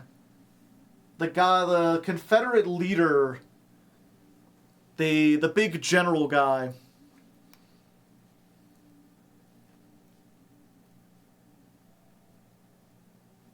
The man is objecting on political grounds, not the, I object to the death of millions. Robert E. Lee, yeah. And so I reading a book about the Civil War, and it was specifically from Robert E. Lee's perspective. And the thing about him was that he didn't own slaves, and he thought that owning slaves was a bad idea. But he also didn't believe that the North had the right to force the South to do anything. He would always advocate for, we need to abolish slavery. This is something that should be phased out all over the generations. But he thought that enforcing your will at gunpoint, or trying to do it all at once in a way that would cause, like, instability in society was a bad idea. And, he has kind of a point there. Because freeing the slaves it did cause a lot of instability. But when it's a problem like that, when it's a problem that bad, like, instability is worth it for freedom for millions of people. But more importantly, he didn't realize that, at the end of the day, that argument had two sides. They should be free or they should be kept in slavery. And by trying to do the middle ground, he wasn't ensuring that a middle ground was happening. He was basically just helping people stall who didn't want to end it. Because a lot of the people on his side disagreed with him, who were just like, no, we're never ending it. I will continue to drag my feet till the end of the earth. Golden means fallacy. I'm not familiar with that. But yeah, so basically what ended up happening is, the Civil War started, I believe with South Carolina was the first to secede. And the government went to Lee, who was a big general before, and they're like, we want you to help us put this down. You're a big figure, you're well known, you're a great general, and we believe if you come in and help us, you can stomp this down. And he was like, nope, I refuse to take sides. I'm not going to help South Carolina, but I'm not going to help you either.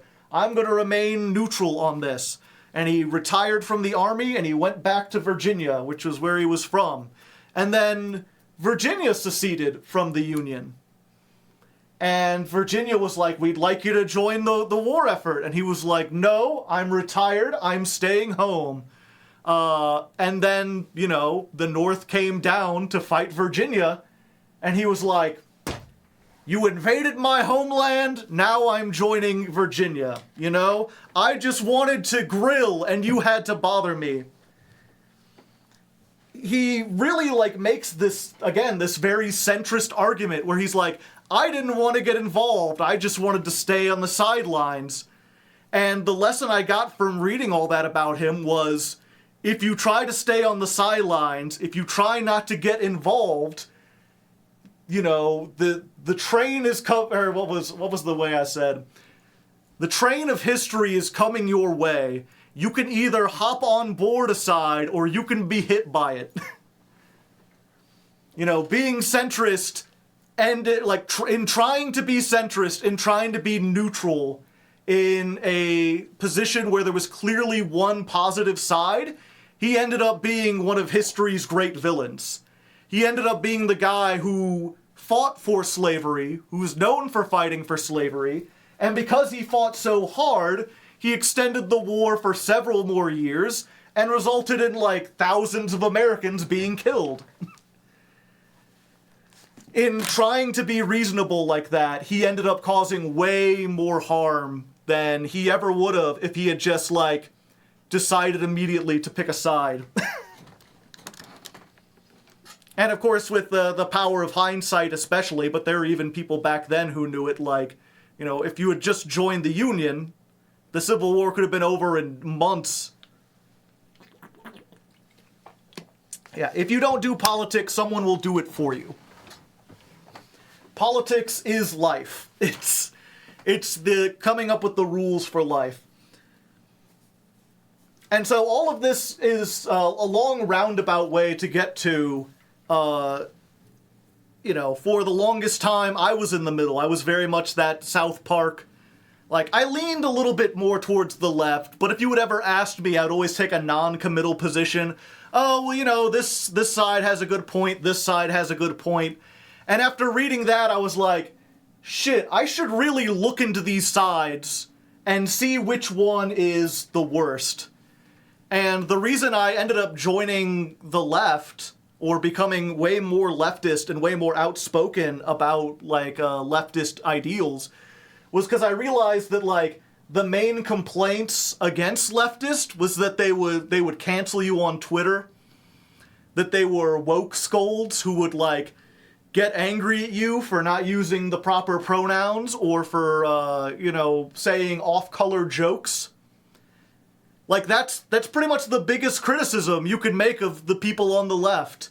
That they're joyless and they're mean and they make, mobs of people who will try to get you fired.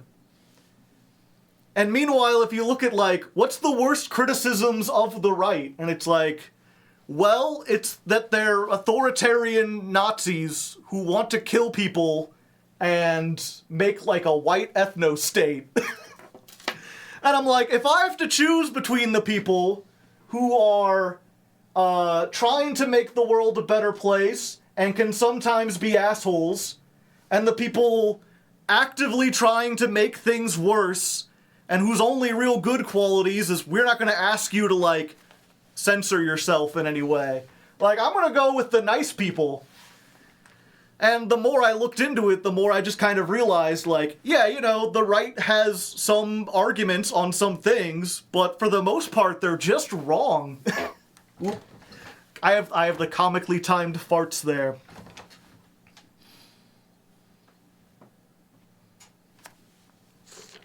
I stand in the center. I think we should only kill some of the gays. This is the middle ground, yeah. The tone police.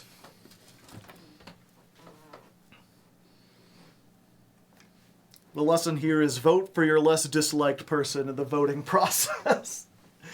Yeah, I mean, you're always going to have to make some kind of things. Curse you, golden mean fallacy.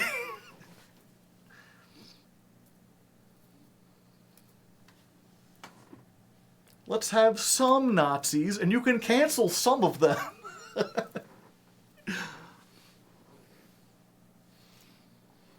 And yeah, so that's the thing where it's like, it is really weird that, you know, I guess that's the thing I'm realizing about this game.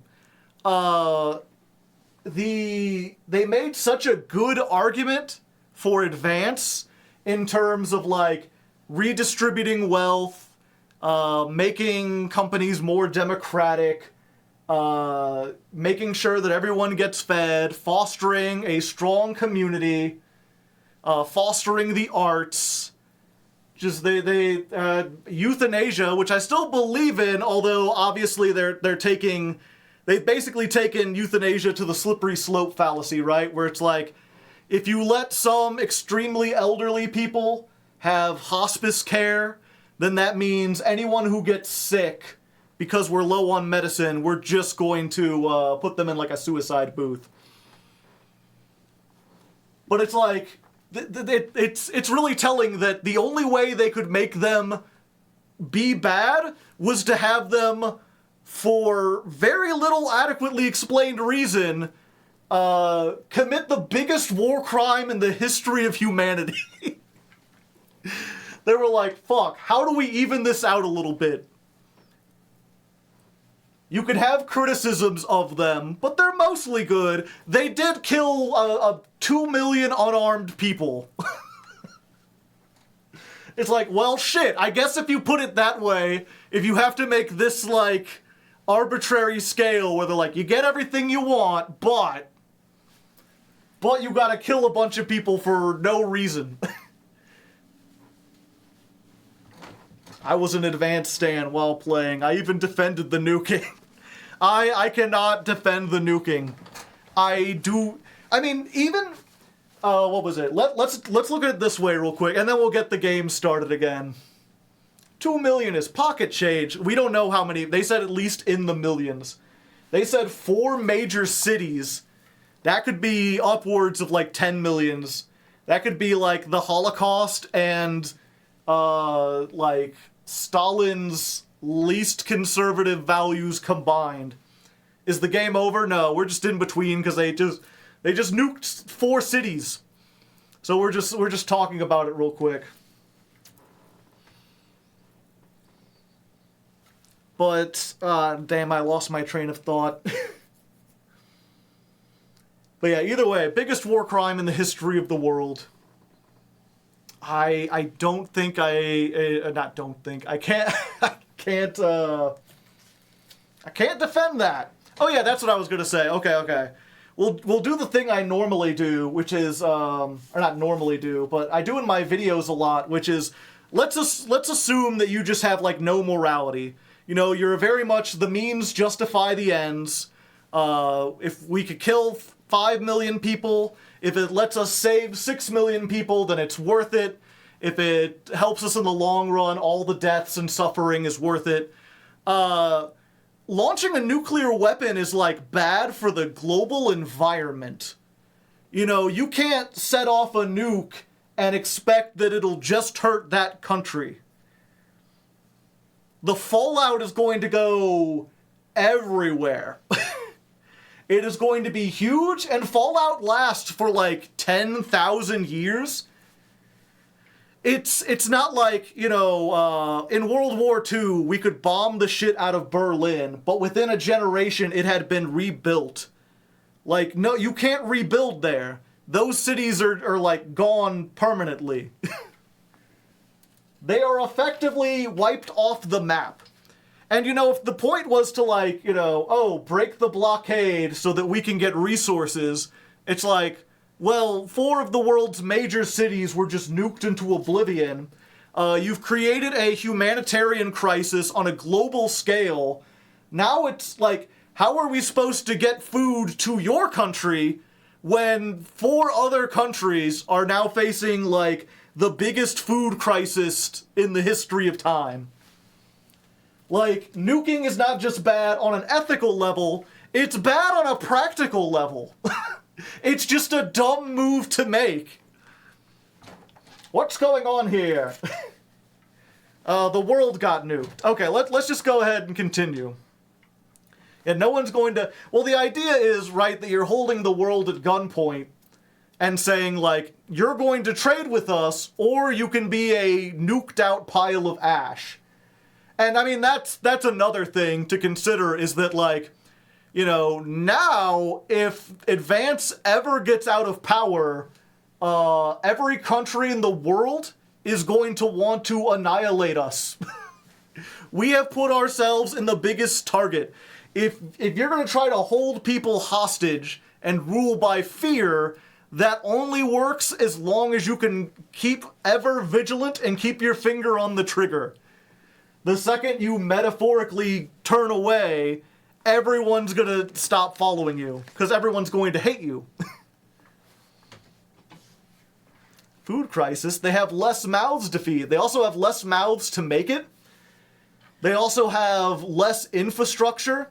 You gotta think about, like, all the cars that might have been manufactured in that city or parked in that city, all the companies that now have to restructure. You know, just think about, like, if you wiped out New York, that wouldn't just affect the people living in New York. That would break down the entire world supply chain. And we basically nuked 4 New Yorks at once. Great reason for the other countries to immediately nuke in retaliation. That too, yeah. So it's just a bad move. And I'm really confused as to how the prime ministers had the ability. They had, like, war powers. They didn't even really talk about that. But I guess the news had become, you know, literally a sitcom and people talking about shit, so. Either way, let's continue. We got a little bit longer to go. The rest of your shift passes in a blur with the same words going around in your head. Operatives working for Advance detonated nuclear explosion. Initial estimates put the death toll in the millions. You pull into the driveway with no memory of the journey home. The light from the front room is on. Clearly someone's still awake. The door creaks open into the living room and you find Sam sitting on the sofa staring at the TV. The screen is off and they're clearly lost in thought. Take a seat beside them and put a reassuring hand. Yeah, they give you and your spouse gender-neutral names. You're Alex and Sam, so you could be however you want to figure it out.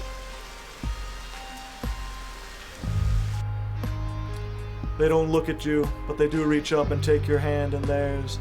Now you're closer. You can see the tears flowing down Sam's face. Our little girl. I know. I don't know what I can do. What the hell can we do? The bastards killed Susie and millions of others, all because of their fucking war, which we never asked for.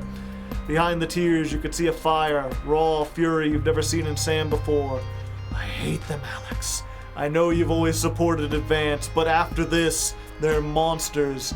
I need to know you understand that we're not going to help them anymore. Advance did what was necessary. The country is suffering. The war had to end. Nothing can justify what they did. Relief spreads over Sam's face like a wave and they collapse, holding you tightly. This is weighing heavily, but you're not sure if you've processed it fully. Yeah, the problem, of course, now is that, like, you know, once the government nukes, like, 4 million people, or something like that, they're, you know, I don't think they'll take too kindly to me, you know, messing with the tapes. I'm not sure how you stop them. My daughter didn't die in my playthrough. Did you have enough to send her on vacation? I disagree with the last sentence of your choice, yeah. I don't think anyone who sides with them is as bad as them, because again, I can understand, like, we were at war. There are reasons to attack people. You just went about it in the worst way possible. At the very least, very least, couldn't you have nuked one city? Like, that would still be bad. But it's not as bad as 4 cities. I feel like any amount of nukes is bad. You know, it's not like if you nuke one city, they'd be sitting there like, this is a war crime, and I'd be like, could have been worse. Could have been 2 cities. You know, any amount of nukes. I think that's the thing, right? Is to, like, any amount of nukes is bad. So if you're gonna nuke something, you might as well just do 4. Fuck it, why not? What's the difference between 4 nukes and 5 nukes? Only one would have gotten the job done, yeah. It is weird that they did 4, because it's like, you know, 1, you know, it would have been bad, but I think there's enough people that'd be like, it was just 1 nuke. America was still worse. If you did 2, it's like, okay, this is just like the end of World War II, and you could use the same justifications.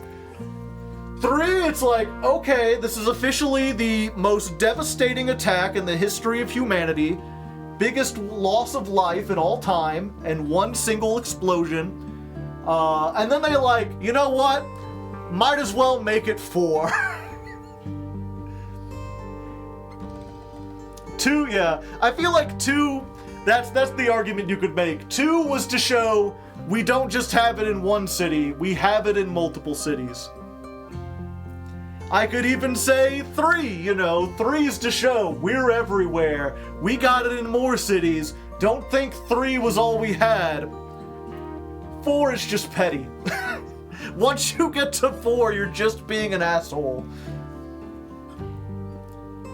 I mean, you're an asshole already, but it's like, okay, you're a war criminal and a genocidal maniac, and you're on a power trip, plus asshole. Just add that onto there. Buy 3, get 1 free. Yeah, also, if you had nukes, why not nuke the blockade ships? Okay, so the last week has passed in a blur, a rush of things to do but immediately forgotten, your memory clouded like a fog. 9 days since the so-called Liberation Night in the beginning of Advance's new future. You weren't the first ones at the church today. You were staggered by the number of people who have come to mourn with you. Everyone here for the same reason, sharing the same pain, much the sense of loss it's written on their faces. Your daughter, poor little Susie, gone. Sam has said little since that evening. They're still getting over the shock, but when you walk over and squeeze their hand, they squeeze back tightly. You'll get through this together. You can only imagine how awful it would be to face this alone. There wasn't even a coffin. Vaporized.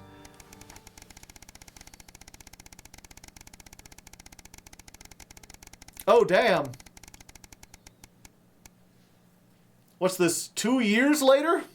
Or a year later, almost? An academic exodus. It's a seemingly ordinary morning, but as you get to work, you find a small crowd gathered in the break room. When you go in to grab your first cup of tea of the day, you can't help but observe some excited chatter. Is that a Coke machine? Do we still have Coke machines in this dystopian future? When you go in to grab... Okay, you didn't hear? Yeah, another one's gone missing. What's that bring the total up to now? Oh, I think it should be over 100 at this point, but they won't all have been reported or noticed missing. What's going wrong? An excited young woman turns to you and begins to explain. Another professor went missing from Queensview University with all the other disappearances over the last year. Scientists, doctors, researchers. She pauses before lowering her voice to a whisper. It's clearly Disrupt, targeting the people speaking out against them. I even heard Advance are struggling to prevent further. A deep, familiar voice from behind you interrupts. What exactly is going on here? A silence overtakes the room as you turn in unison towards the doorway. Bozeman clears his voice. I've told you before, I don't want to hear about these so-called disappearances. Come now, people. Advance have been very clear that there's nothing to worry about, which means they're not our problem. Unless you start classing cappuccinos as intellectuals, I don't think anyone has anything to worry about. Best gets back to work.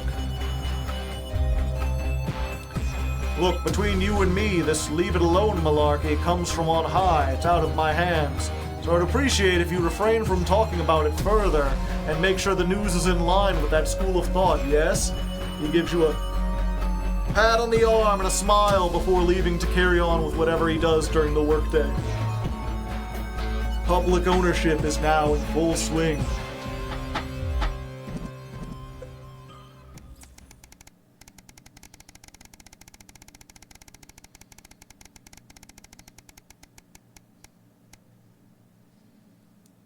A career in the making.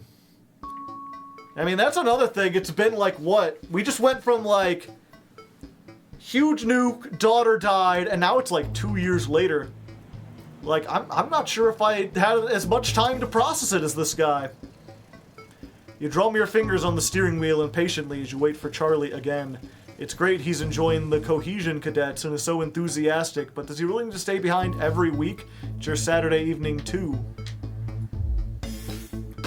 You can't help but smile back, the frustration starting to fade as you see him so genuinely happy. After hugging his friends goodbye, Charlie heads open and gets in. So how was you're interrupted when he can't contain himself. Guess what? What? So obviously, the Cohesion Cadet is starting point for becoming a CCO, so we get a head start when applying for that.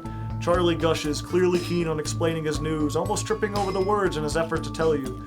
From next year, the top 5% of cadets will be taken to a special program to become CCM, Community Cohesion Managers. And guess who it's going to be?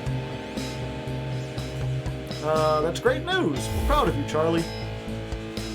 So glad I joined. Can't wait to tell everyone. I think a celebration is in order. How about we pick up some takeaway? Yeah, SoCo. Listing every takeaway he can think of. So he's becoming a cop. Or they're new cops. I mean, they did say they were based on de-escalation, but they did also still have guns. I'm curious if they have guns now. You're surprised to find Sam in bed next to you when you wake up. They must have gotten in very late last night from drinks with the folks from school. You decide to let them sleep and enjoy a lazy Sunday morning. With the house quiet, you decide to bring some breakfast in the living room and watch some TV. This is breaking news. Reports are coming in from across the country with large swaths of farmland went up in flames as part of what authorities are calling a heinous, well-planned act of terrorism by the group known as Disrupt. You drop your spoon into the porridge. In addition to food stores, which government sources have said will put a strain on universal menu carts or centers countrywide, a number of CCO and civilian buildings were targeted in last night's attack. According to Prime Minister Julia Salisbury, specific prisons and re-education and betterment facilities were raided, and a small selection of problematic and potentially dangerous individuals were forcibly abstracted from lawful custody. Ah, so they got Justin, or whatever his name was. I don't know, it's been a couple of years since he was on the news. Unfortunately, it appears the CCOs were ill-prepared for an event like this.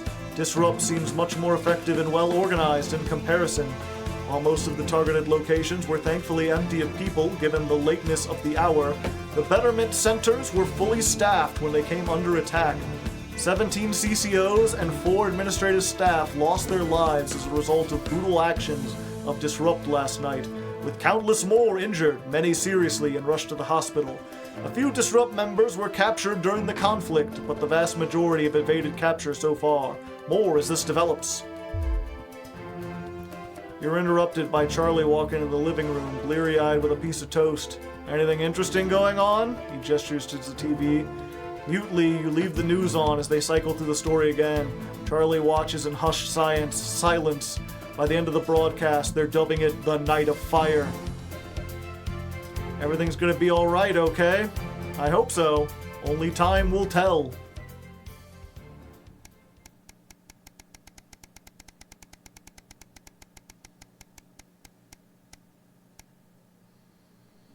Ding.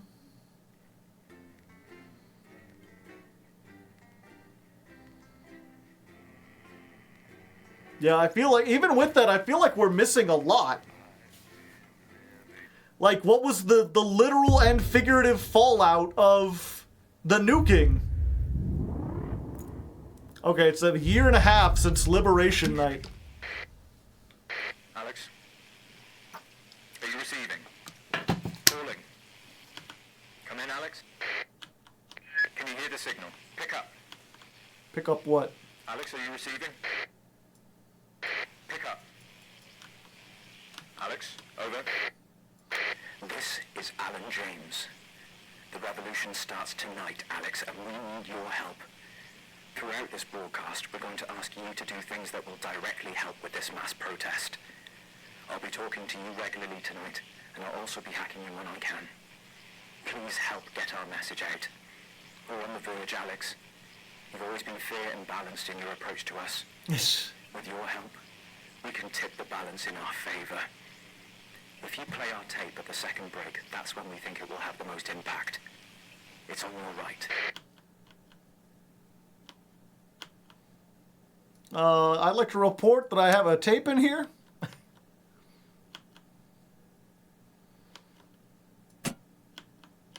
We'll see. I still don't know exactly what's going on. Right? Like...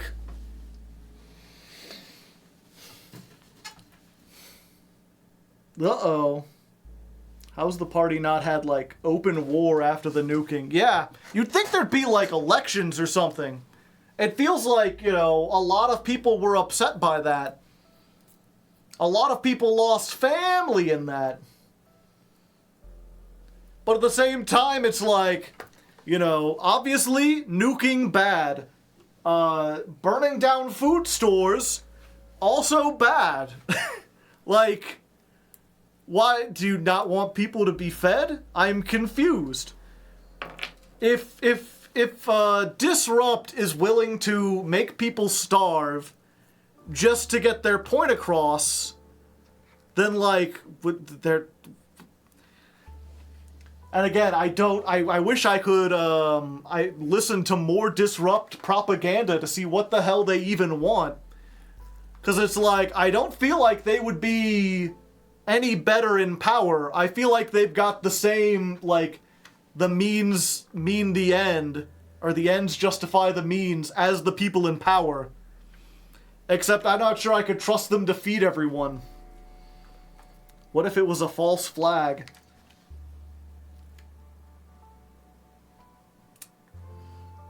Yeah, I guess, okay, if it was a false flag... Then Advance is like 100% the bad guy now. Revolution is gonna be involved by the nuking, yeah. Okay, let's go ahead, poll real quick. We'll give you 3 minutes. Should I play the tape? Yes, no, follow your heart. What's a false flag? A false flag would be if Advance attacked the prisons and burned down the food centers, and then told the news that it was Disrupt so that they could justify cracking down on Disrupt. It's attacking your own forces and blaming it on someone else so that you can use it as a justification to attack someone who is otherwise not a threat to you.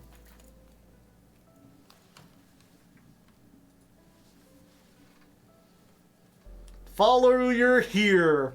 Thank you, Uber. Yes, I mistyped that. Yeah, I don't know what my heart says, because again, it's...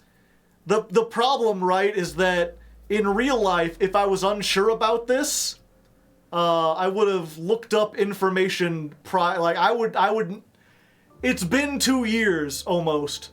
I would have my stance on, you know, whether Disrupt is the way to topple Advance, or if we should wait till the next election and, like, stop Advance some other way. You know, put the prime ministers in jail after they're removed from office or something. I don't know. Now everyone will vote here for the typo. Yeah.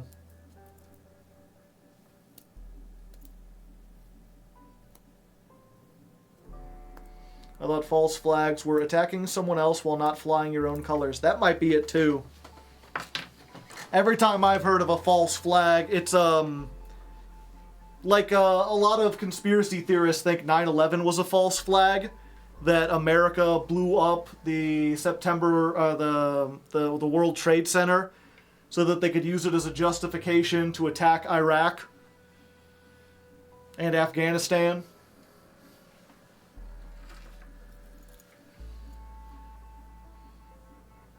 Which, I mean, considering how negatively that impacted the country, doesn't seem like the greatest strategy in hindsight. Got caught in a 20-year forever war. Plus, I'm pretty sure we have, like, footage of the planes, like, hitting the towers and stuff. I guess they're saying the planes did actually hit, and I don't know. I never looked too deep into it. Looks like the vote, they just want me to pick. A lot of people are saying yes, though. It's close. So I'll at least keep that in mind. Here's what we'll do. We'll get the tape. We'll put it in here. After the joy of privilege. And, what's the universal memes? And then we can always eject it. Yeah. Going in 5, 4. We can always take it out if we change our mind. Good evening. This is the National Nightly News broadcasting across the territories. My name is Megan Wolf. Our top stories tonight. Future legend. It's been 40 days since Disrupt conducted multiple attacks across the territories. During the coordinated action, subsequently dubbed the Night of Fire, emergency services were kept busy at the agricultural centres, while a series of covert attacks were carried out freeing political prisoners, including former newsman Jeremy Donaldson. The disgraced former journalist was obviously considered a high-value target by Disrupt. I knew they wouldn't just let him out. A possible new voice for their cause. We encourage you to turn yourself into the CCOs, Jeremy, if you can, wherever you are right now. Food, glorious food. With the last of the menu centres opening in territories 5, 8 and 14 today, Advance confirmed that the programme is now in full operation, providing free food for every citizen of the new future. What started as rationing during the 20-week war has blossomed into a social contract that is the envy of the unawakened world. Jack Tractorpants, spokesman for the menu centres, said today that while they can guarantee the contents of every box is nutritious, the actual quality of the meals you cook depends on whether you have a touch of Chef Jordan Rankley or the culinary skills of a professional footballer. If I were a rich man, problems in territories 11, 17 and 22 today as striking bosses attempted to undermine their new economies. With seemingly no awareness of irony, the former CEOs and MDs have come together to form the Wealth Creators Union, with demands including a return to 150% bonuses, private jets and mandatory grovelling zones. In an annoying show of petulance, the former elites The drove CEO their luxury union. vehicles at 10 miles per hour up and down the motorways of their respective territories. The coordinated protest of elites inconvenienced several 100,000 of their employees. Any dream will do. Oddball Disrupt spokesman Alan James today set out Disrupt's vision for what he calls a return to free society. However, the problematic provocateur avoided answering any questions on the movement's increasingly sinister tactics.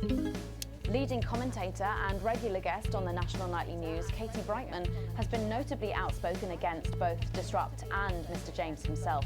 Her family reported today that she's not been seen since last Tuesday. Oh shit. 3 of our regular stories reach their natural conclusions tonight. CEO RIP. Sad news today as the remains of missing Sophia Remington were found this morning at the company's Grizzleford facility. Sophia had become ever more reclusive following the total and utter failure of her pet project. Having flung herself into one of the toxic preparation vats, she was only identifiable by her ears. A spokesman for Remington's Fist said, "Sophia will remain in our hearts." Oh, so it's 1987. I guess I can't look stuff up. That rolled off the production line in the last few days. A tragic ending for Sophia Remington after a turbulent 2.5 years since she took over the company. Fun guy. Unexpected news today as 2 familiar scientists announced the birth of an extraordinary child. The underground struggle of doctors David Wong and Ingrid Sporsborg-Horgensvoord captured the hearts of people around the world. And after an arduous return voyage, which took over a year, the couple say they've never been happier. Baby Dante is said to be healthy, if a bit partial to the airing cupboard. Full time. The sporting world mourned the loss of a former hero today at the funeral of footballing star Johnny Hansen. Yeah, these seem to be the Dogged by same. controversy throughout his life, the troubled striker's behaviour became more and more erratic in recent years. His tragic and avoidable death at the age of just 29 will come as a blow to his literally tens of fans around the world. All that, plus we'll be taking a trip to Dangley Parks for the notice board, as well as getting a sneak peek at the hottest ticket in town. That's all coming up on tonight's National Nightly News.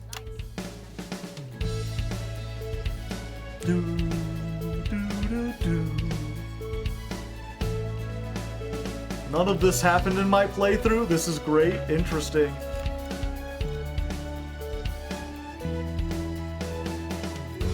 I guess my choices earlier on did affect things, even if I can't remember most of them.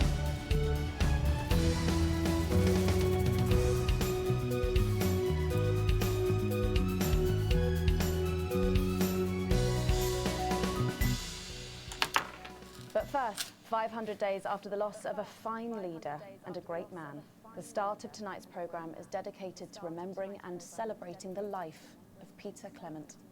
Patrick Bannon is live from Parliament Park, where Julia Salisbury will be breaking ground on what will soon be a memorial garden in Peter's honour. Patrick. Listening to that old bitch lying through her teeth about missing that poor bastard. Patrick. I don't know what I'm going to do. We're live.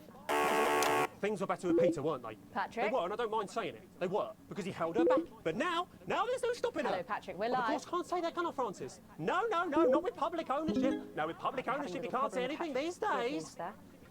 She's lost it, mate. She's completely off the rocker. I heard from an aide that... Hello, Megan. You join me here live from the what? Oh.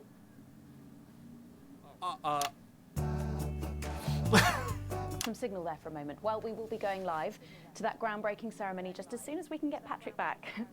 Meanwhile, let me just say, I think the memorial gardens are going to be gorgeous. I've had a sneak peek at the designs and Alana Marsh has done a fabulous job.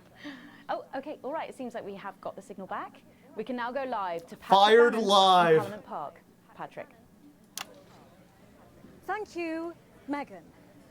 I'm Patrick Bannon, and we are indeed live here.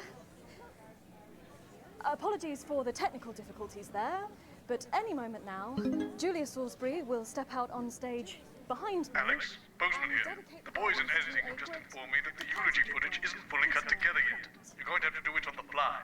For goodness sake, make sure you make it look good. Slowly gathering since this afternoon. This is Alan. You can undermine them here and help us win hearts and minds. Make him look bad, Alex. Really bad. And it seems like the ceremony is getting Well, the underway. Here the is guy who just got fired is to be believed. He was a good guy. And it's her who's ruining everything. Good evening, fellow teammates and friends. 500 days ago, all of our lives changed irrevocably. Still reeling from the triumphs and tribulations of Liberation Night, another great loss befell the people of these newly united territories. The loss of a leader, a statesman, a dear friend, and a hero. Peter Gordon Clement. Peter's death at the age of just 62, of course, announced by the team on the 24th of December, just 6 weeks after Liberation Night. Born to a working-class family on a housing estate in Rotherham, Peter first trained as a carpenter before getting his start on television. First moving and building scenery, and then developing into the personality that we all knew and loved. I don't know which footage is supposed to be the good footage. Okay, I guess it's that one. First hit our screens over 25 years ago, running for 11 series, winning multiple awards, and charming audiences up and down the country. Peter taught us, all of us, not to be content with the way things are, not to accept inequities, no matter how small. But he also taught us what it took to fight them. Courage, integrity, empathy, and hard, bloody graft. Across a career spanning 3 decades, Peter Clement was known for shows including Wake Up, It's Saturday, and much later, late night chat show PT, which at its peak drew millions of viewers. Peter was by no means a saint. Trust me, he once told me he had more regrets than he'd had stolen dinners. He always did have a knack for a turn of phrase. But it speaks to the strength of his character that he chose to share with us his mistakes alongside his achievements, his faults as well as his talents. Peter had the heart to give it all he had for the people of these united territories. Famous for his potty mouth, it's estimated conservatively that Peter Clement uttered over 1.5 million swear words during his career, though some sources put this figure well in excess of 2 million F-bombs alone. Gripped by illness as he was in the weeks and months leading up to Liberation Night, he wasn't the man we loved. But his eyes still twinkled with that familiar joy for life, that spark of wit and wisdom of a life lived for others. Prime Minister Clement, of course, died from apparent liver failure after suffering from the long-term effects of alcohol abuse. Apparent liver failure. I first met Peter nearly 20 years ago, moments before I was supposed to give a speech. Not unlike this one, actually. Only I'd spilt coffee all down myself, and I was young, nervous, desperate to be liked, and from behind me I heard, "Christ, Pet, you've either pissed your kecks or sprung a leak, but either way you got a problem." And before I could even say a word, he stripped off his dry trousers and insisted I took them. That was the sort of man that Peter Clement was. Kind, compassionate, sensitive, a brilliant thinker, a natural A big leader, drinker. but mostly a good man.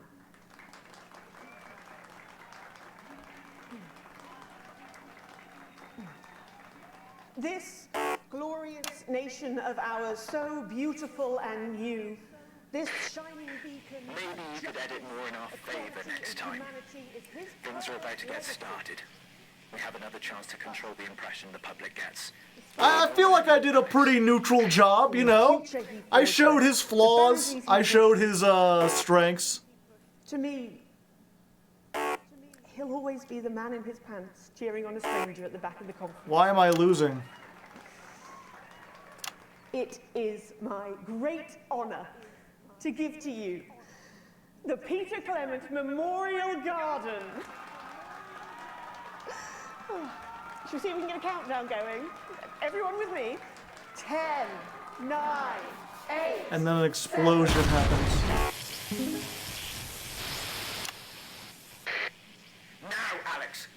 the message.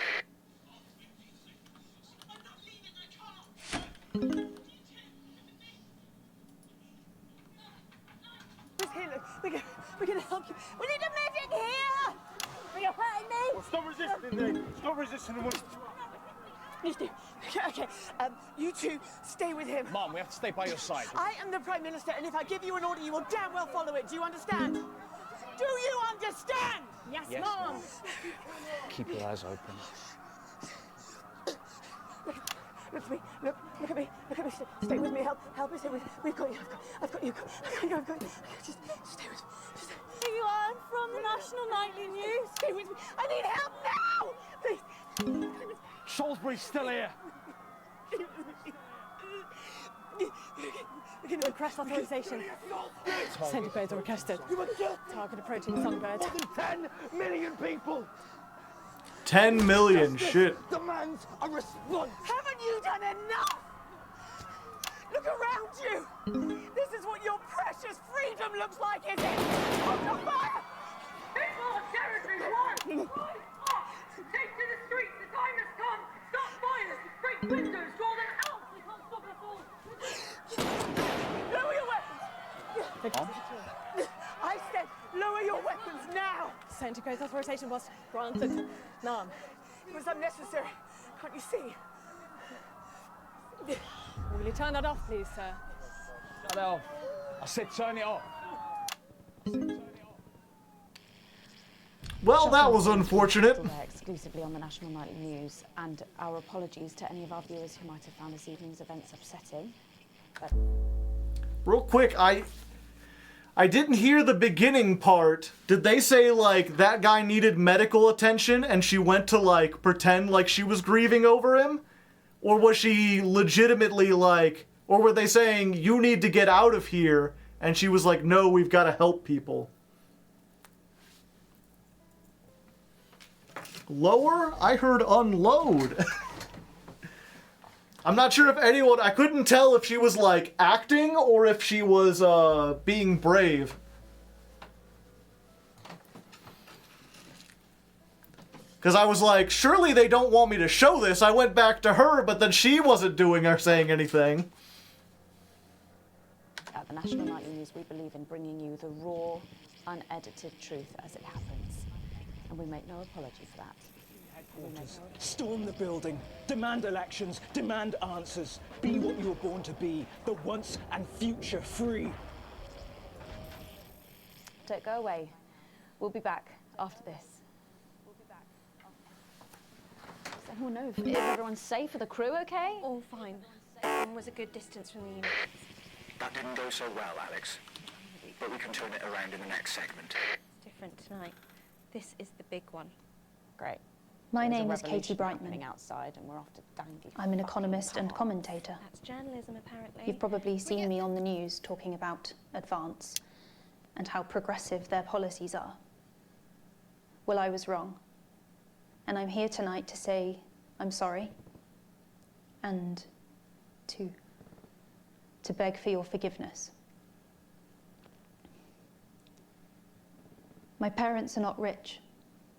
My mother was a nurse and my father worked in a factory. I was the first member of my family to go to university. But I always envied my friends who had so much more. Over the years, my jealousy grew. So when Advance came to power, I didn't think about the damage they would do. I acted selfishly. I was glad to see the rich punished. I didn't see how backwards Advance were. I didn't understand that rather than tearing down the wealth creators, we should have been helping everyone else to take a seat at their table. Under Advance, the country is poorer. It is poorer in ambition. It is poorer in aspiration. Oh, my son seems to be having a great time. Advance's naive policies. Policies born from absurd Alex, redistributive during this next section, a cameraman working in the newsroom who's one of us is going to get a coded location out. We don't know yet which camera he's on, but if we find out, I'll let you know. Just keep your eyes out for the fist and try and keep it on the ear for at least 5 seconds. Our operatives will do the rest. Our only hope, the only hope, now lies with Disrupt. Okay, we are going in 5, 4, 3. I don't believe that for a second. Welcome back to the National Nightly News with me, Megan Wolfe. Very shortly, we'll be heading on over to But the I final listened. episode I of gave what him a has been chance. A hugely successful feature, the notice board. But before we do, let's chat with Philippa Radin. Tell me, why do you think the public love the notice board so much? It's real. There, I said it. It connects with people. You know, people look at us and they say, those are real people struggling with real problems. That's a really interesting point. Yeah, I mean, I was saying to my PA secretary as I got out the limo, I was saying, it's good for people to see normal, authentic people like them on TV. People like you. Yeah, precisely. Right. Unfortunately, then I was interrupted by some dreadful wretch who wanted an autograph, but a swift kicking from security soon put him back in line. Yes, well, I think it's really Subtle. good that our screens are filled with such relatable stories. So the notice board is coming to an end after a sensational time at the top. What do you think has made this show so successful? It's a combination of Meant? so many things. My hard work, my talent, my look. Wow, you really have a lot to thank you for. Hey, hey, hey. You're welcome. We've just heard our man's on camera 4. I have a real Yeah, I've sense noticed. of responsibility now. You know, a sense I've been entrusted with something precious and that I should use that platform for good. Yeah, I think that's really important, that we should use this platform to do good in the world. I agree. That's exactly it. So I've decided to help as many underprivileged children as I You blew that one, Alex. You there. See if you can get a message to... Better access to education, or reducing child poverty. Oh, no, by adopting as many as I can get my hands on. Oh, okay. How many children have you adopted? Oh, we're well into the double figures now, Megan. I stopped counting in the late 30s. Goodness, that is a lot of children. Subtlety! Putting them into the guest room, I'll have to put a futon in the laundry That's the cupboard. sign, right? Yeah, well, they were Really just are some sort of hero. posting it on the fist I logo. live a privileged life. What can I say? I mean, any child I can take on is a child rescued from suffering. Poor children. Were their lives really that bad before? Oh, they're Northern's, I presume so. Okay. Yeah, it's shocking to think, actually, that only 1 in 10,000 children have a celebrity parent. I'd never thought of it that way. Well, I'm doing everything I can to fix those numbers. What do you think it is about your life that's so desirable, then? Well, it's mainly shame and panic interspersed with expensive bottled water, so actually, if anyone wants to, I'd happily trade. Now that I can relate to. Right, you better go off and get ready. That was Philippa Radin sharing some thoughts about her lifestyle. I think it's really important to stay grounded and keep everything in perspective. Clearly, not everyone else agrees, but that's enough for me. Let's go now over to Dangly Parts for the final ever episode of the Notice Board.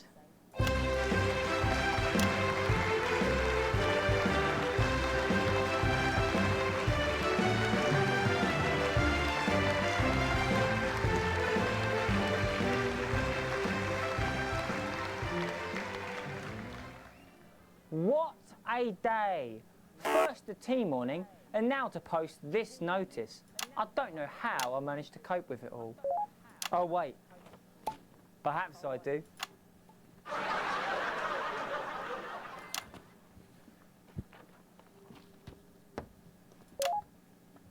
Oh! By St. Barnabas, what on earth is all this? Freeze, dirtbag! Oh, Laura, it's you. I thought for a moment you were a knife-wielding mugger or stabber. No, I'm afraid not. It's just me, a community cohesion officer, responsible for keeping crime at record lows. Of course.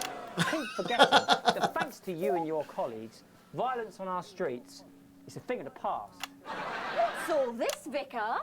I know! It's a disgrace. Somebody has We've managed to get the location code out through back channels. All you need to do is give them the go code. Give them 3 boos in a row for the next 3 cues. 3 boos, Alex. Careful, Vicar. It looks heavy. Ha! They don't call me the Right Reverend. Ripped for no reason. Yes! It's no good. It looks like all those crucifix classes were a waste of time. Perhaps you, a young CCO, would be able to need it. 2 for 2. Fantastic.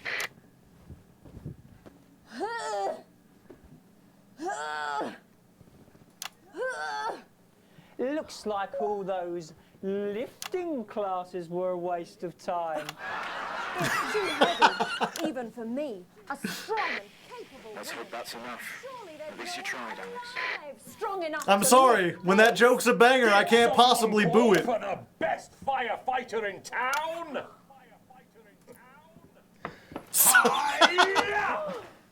Well done, Captain Evans. You're so much stronger than us. Especially me, the weak old man. It's the least I could do for my community.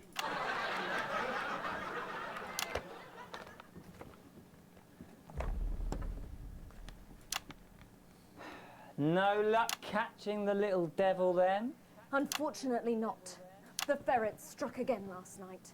When Ray opened the post office this morning, he found that every single stamp had been pre-licked. My God! Some people have no decency. Sadly, if we don't catch him before tomorrow, we may have to cancel the village fete. Don't worry, we won't let that happen. Will we, Vicar? No, no, no. Laura, tell me, why do they call him the ferret? Some say it's because of his sneaky nature. But really it's because whenever he strikes, he always leaves behind the foul stench of urine. Never fear, officer. We'll catch this pissy nuisance and save the village fete. Or my name's not Captain Danger Evans. The community cohesion team are doing their best, but they simply don't have the smarts to solve this mystery. But I know someone who does. Someone who's about to blow this thing wide open. Me! Blackout!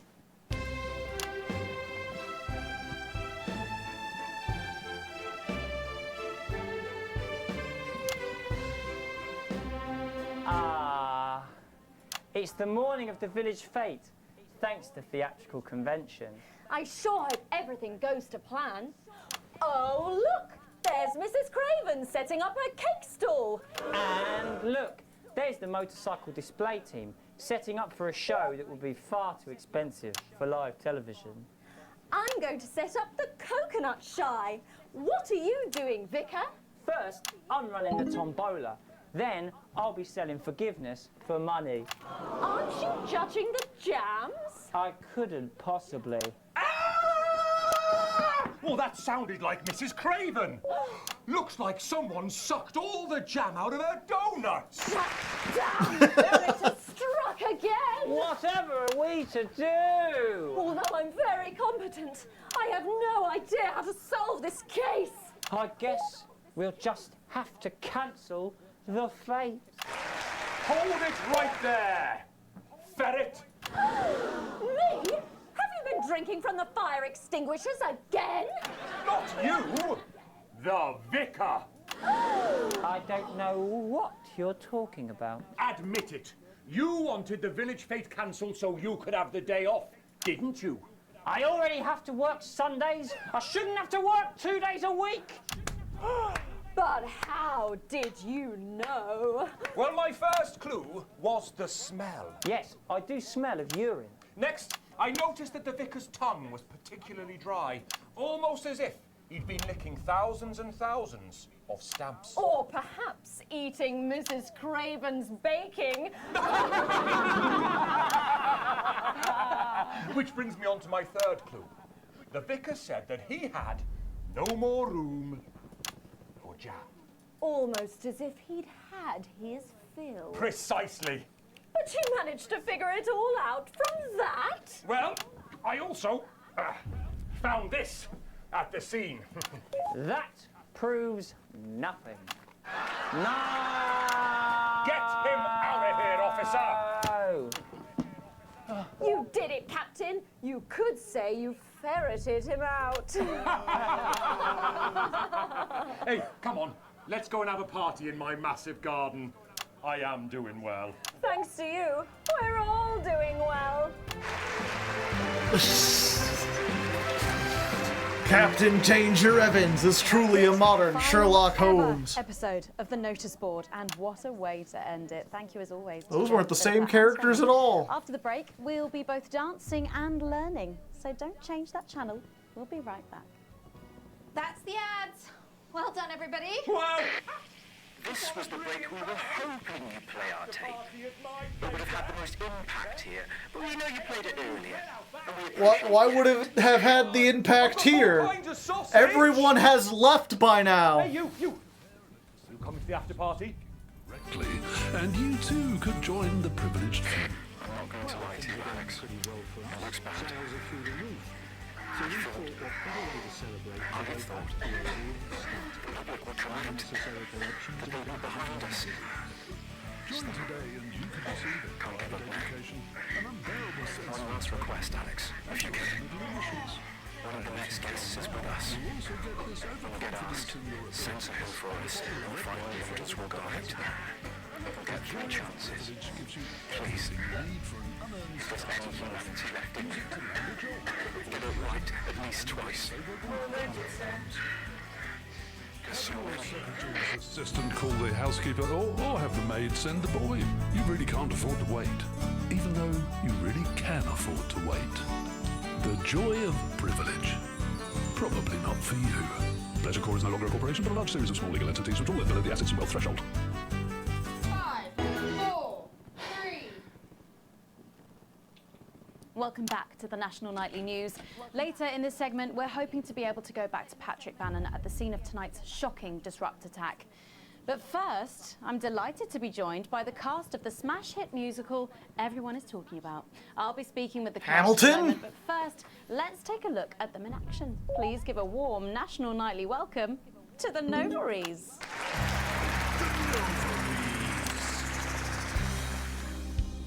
Hello? Doctor? Yes, I see. Thank you for letting me know. I have a decent life. I'm a happy, loving wife. And my job is well paid and fulfilling. I have a husband, John. He's due home soon, won't be long. And I have to tell him something that is absolutely chilling. We share coffee in the morning, and we make love every day. We take time alone together to talk and laugh and play. We prioritize our needs. We do charitable deeds. But the flowers of a happy life are now beset by weeds. I'm home. Oh, darling John. Oh, dearest John. There's something very wrong. I've just had a conversation with our doctor, David Wong, so please be seated. This news will make you feel defeated. The scans revealed a lump. You poor unlucky chump. Is it cancer? Worse, oh, John. We're having a baby. How can this be? Oh, woe is me. Why has this happened to me? I always wear 2 condoms for the maximum of safety. In our tiny flat, we built a peaceful habitat. Now our lives are fucked. We're having a baby. Now you can't have any wine at the club. And there won't be any time for foot rubs. Now your hair will stink of weed. And you'll start to disagree. And forget about that holiday in Territory 3. No more waking up at 10:30. In fact, you're never going to get a good night's sleep again. No more snap decisions to go on to a club. You'll be lucky if you even make it out to the pub. Why can't we be more like our gay and lesbian chums? The only glue they have to deal with scars from personal bumps. Now when I take a sick day at home, The parasite won't leave you alone. how he's grown! We're our top priority. I look after you, and you look after me. Ain't no trouble and strife, we got a childless life. No one wails and no one walls. No one draws things on the walls. A happy husband, A wonderful wife, we got a childless life. we're having a baby. We're having a baby, changing nappies daily. We're having a baby. No more weekends by the coast. Now your kid is uppermost. It's more than a passing craze to have childless days.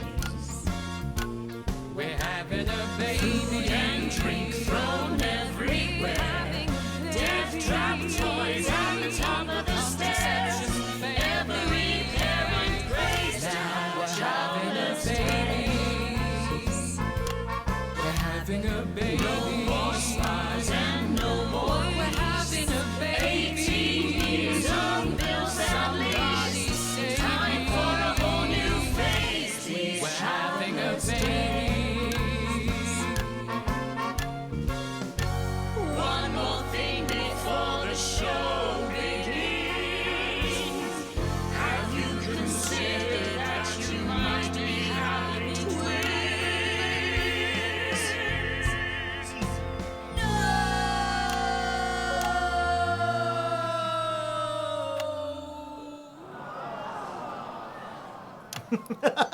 Amazing. The Novaries there, treating us to their opening number from Elegy for a Childless Life, which is currently the hottest ticket in the capital theatre district. And we'll be touring the territories later this year.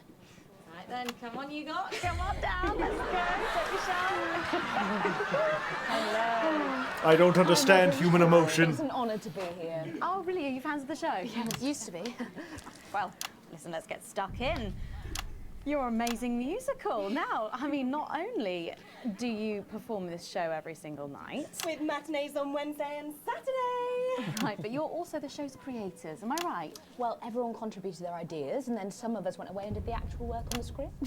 But no, it's very much a team effort. Oh, that's fantastic. How rude of me. I've not introduced any of you. I'll be the one being replaced next. Let's go down the line, shall we?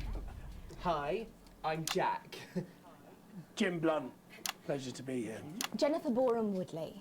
Hello, I'm John Sapley.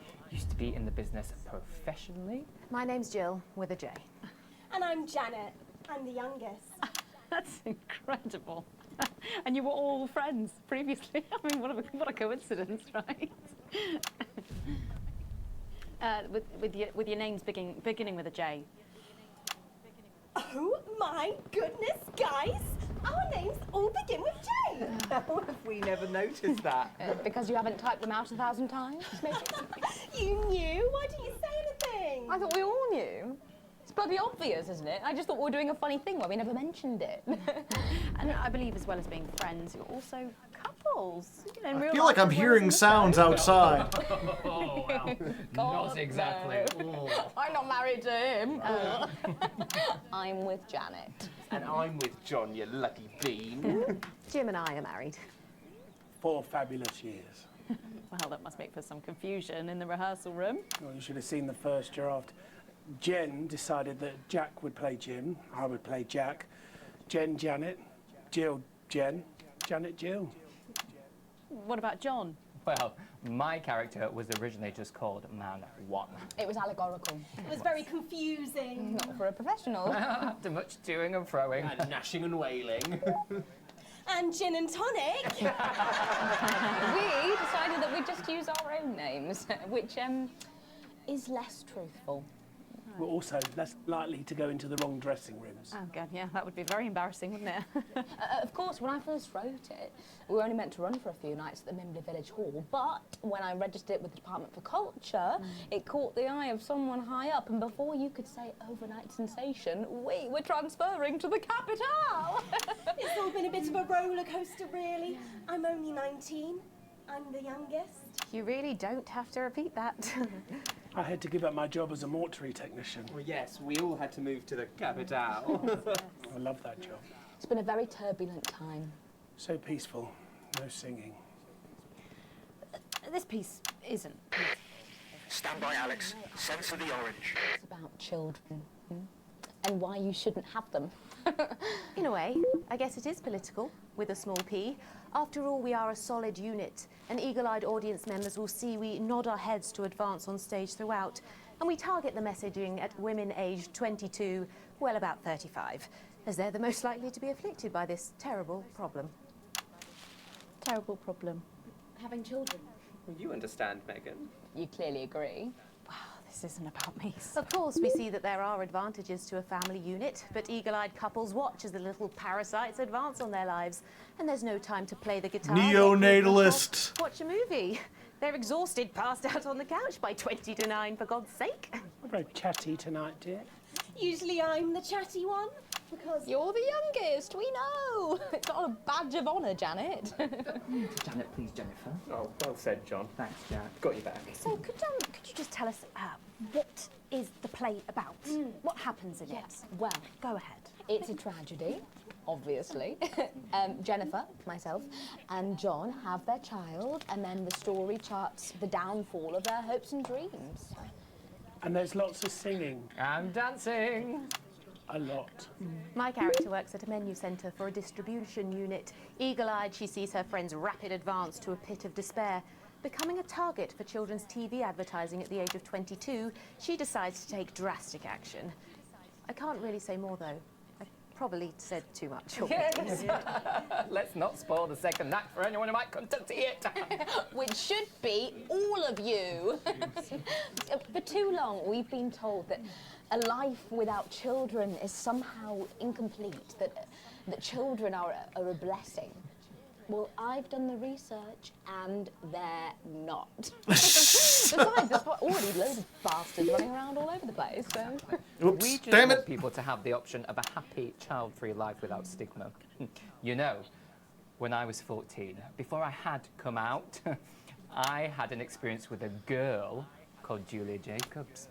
She was an experiment, I guess, you know, a chance to dip my toes into the... Fascinating. Well, thank you all so much for coming in tonight. I really hope you keep them dancing in the aisles for many performances to come. The Nobles there. And I am pleased to say we can now go back to Patrick Bannon to get the latest from the scene of tonight's horrific events. Patrick, are you okay? Thank you, Megan. This is Patrick Bannon reporting from the scene of tonight's devastating and symbolic attack tonight. Good for him, you know? I'm glad that this game supports trans rights. I've found myself caught up in. I'm still a little dazed and a little deaf, Megan. So I hope you'll forgive me if I seem that it's time to speak with the Prime Minister. Mrs. Salisbury, that's you. You're still here. The Prime Minister. I couldn't leave, not when there were people that needed help. Any team player would have done the same. I don't deserve praise for being human. Yes, no accolades here. Or Palisades. Or lemonade. Right. So, is the situation... Now, are we safe? Yes, the security services performed their duties without hesitation. And I would like to assure the public that although there have been some injuries, there were no civilian deaths here this evening. Oh, that's good news about the Sorry, did you say no deaths? That's right. No civilian deaths. Ah, but there were terrorist deaths by deaths. law enforcement who were, as always, so cohesive. If Ah, I may, I see. I have a message for your viewers. Oh, of course, the camera. There's the speak there on the camera there. Do not become another casualty of war. Their moment. But, as the dear departed Peter Clements once famously said, it ends today.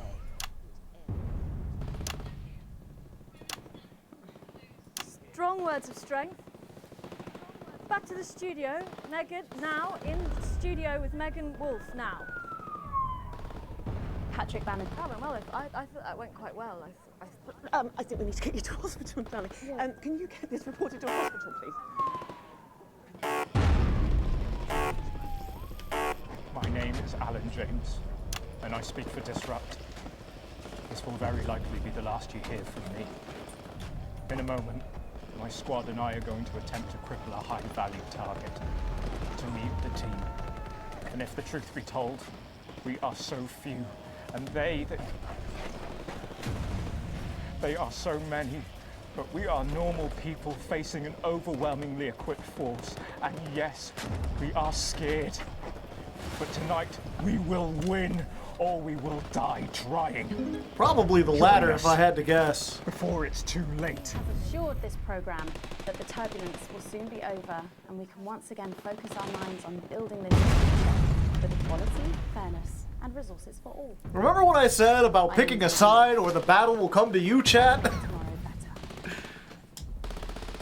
And we're out. God, I think I threw up a bit. God, we made it to the roof. Set up the rocket launcher. Let's silence the monster. Look out the window, Alex. Watch the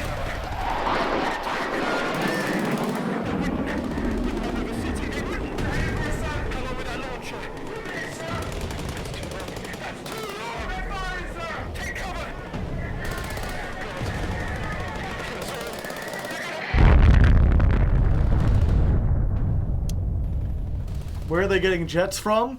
The jets weren't them. The jets were the government.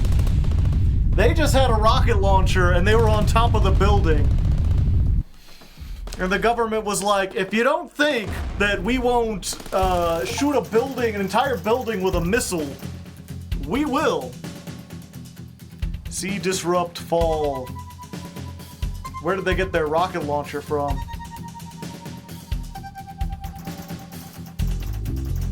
I did a good job with the disrupts were crushed, language unsuitable for children, an interference-free show, an exceptionally poor edit.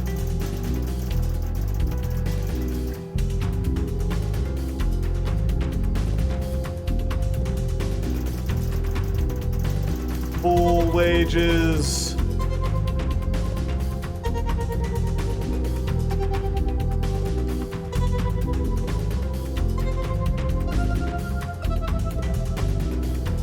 Alright, we could probably do one more, chat.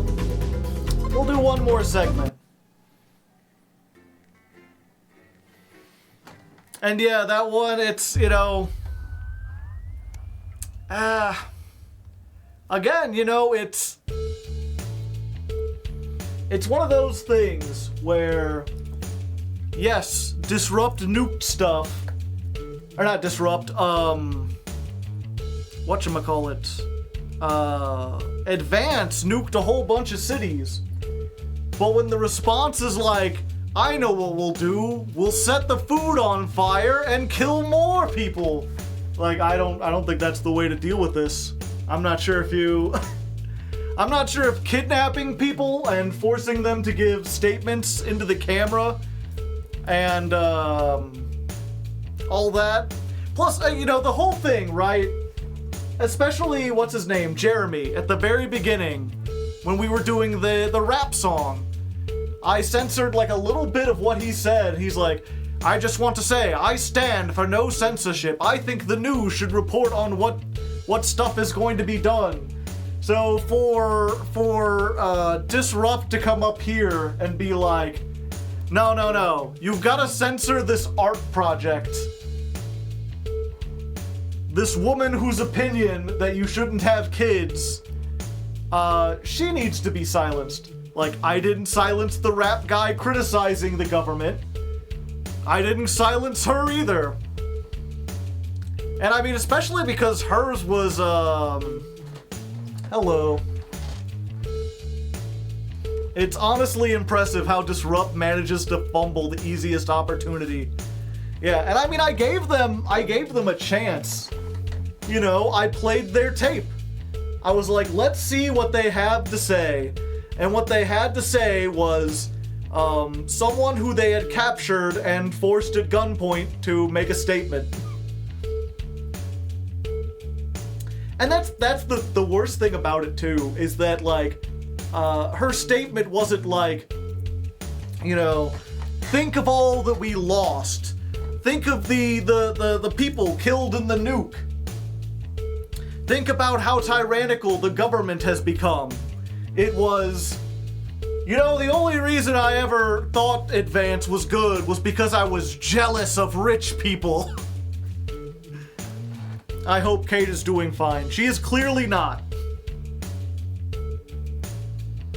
You can find out that Disrupt is funded by a bunch of ultra-rich billionaires. Well, yeah. Obviously. The only people that were really into Disrupt was the millionaire guy who led it, and the rapper who had lost a bunch of money from it. This subject seems significantly more important, but when the topic is done, thoughts on tachyon transmigration being searchable? It seems neat. I talked about the Galaxy Eyes support briefly in a previous stream, but my big thing was that Galaxy Eyes was already a difficult archetype because it was really 3 archetypes put together. You know? It's Galaxy, Photon, and Galaxy Dash Eyes. So making what's it called? It's not transmigration. Tachyon. Making Tachyon a 4th archetype and adding that into there too. I'm like, why would you do that? Now, like, Galaxy Eyes, Photon, Tachyon Dragon is part of 4 archetypes. And there's Cypher, so 5, but no one plays those.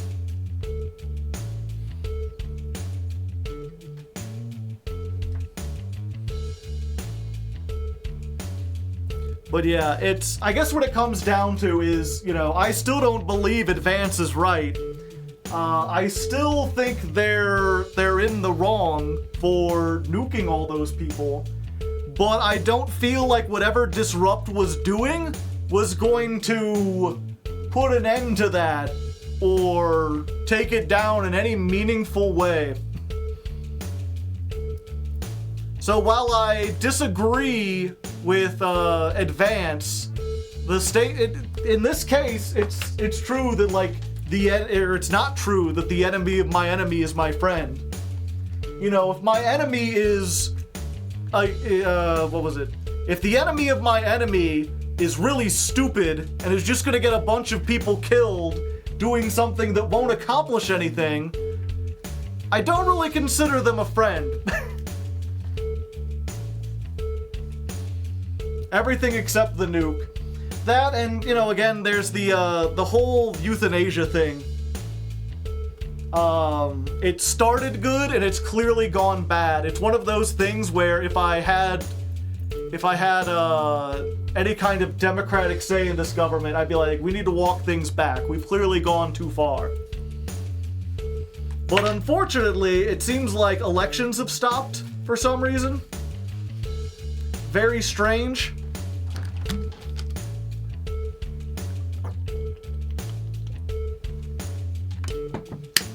And again, the one prime minister died. And apparently, even when they did the nuke, he was, like, deathly ill with liver poisoning.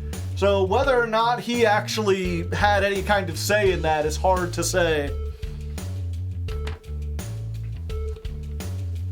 I mean, he was a drunk and angry.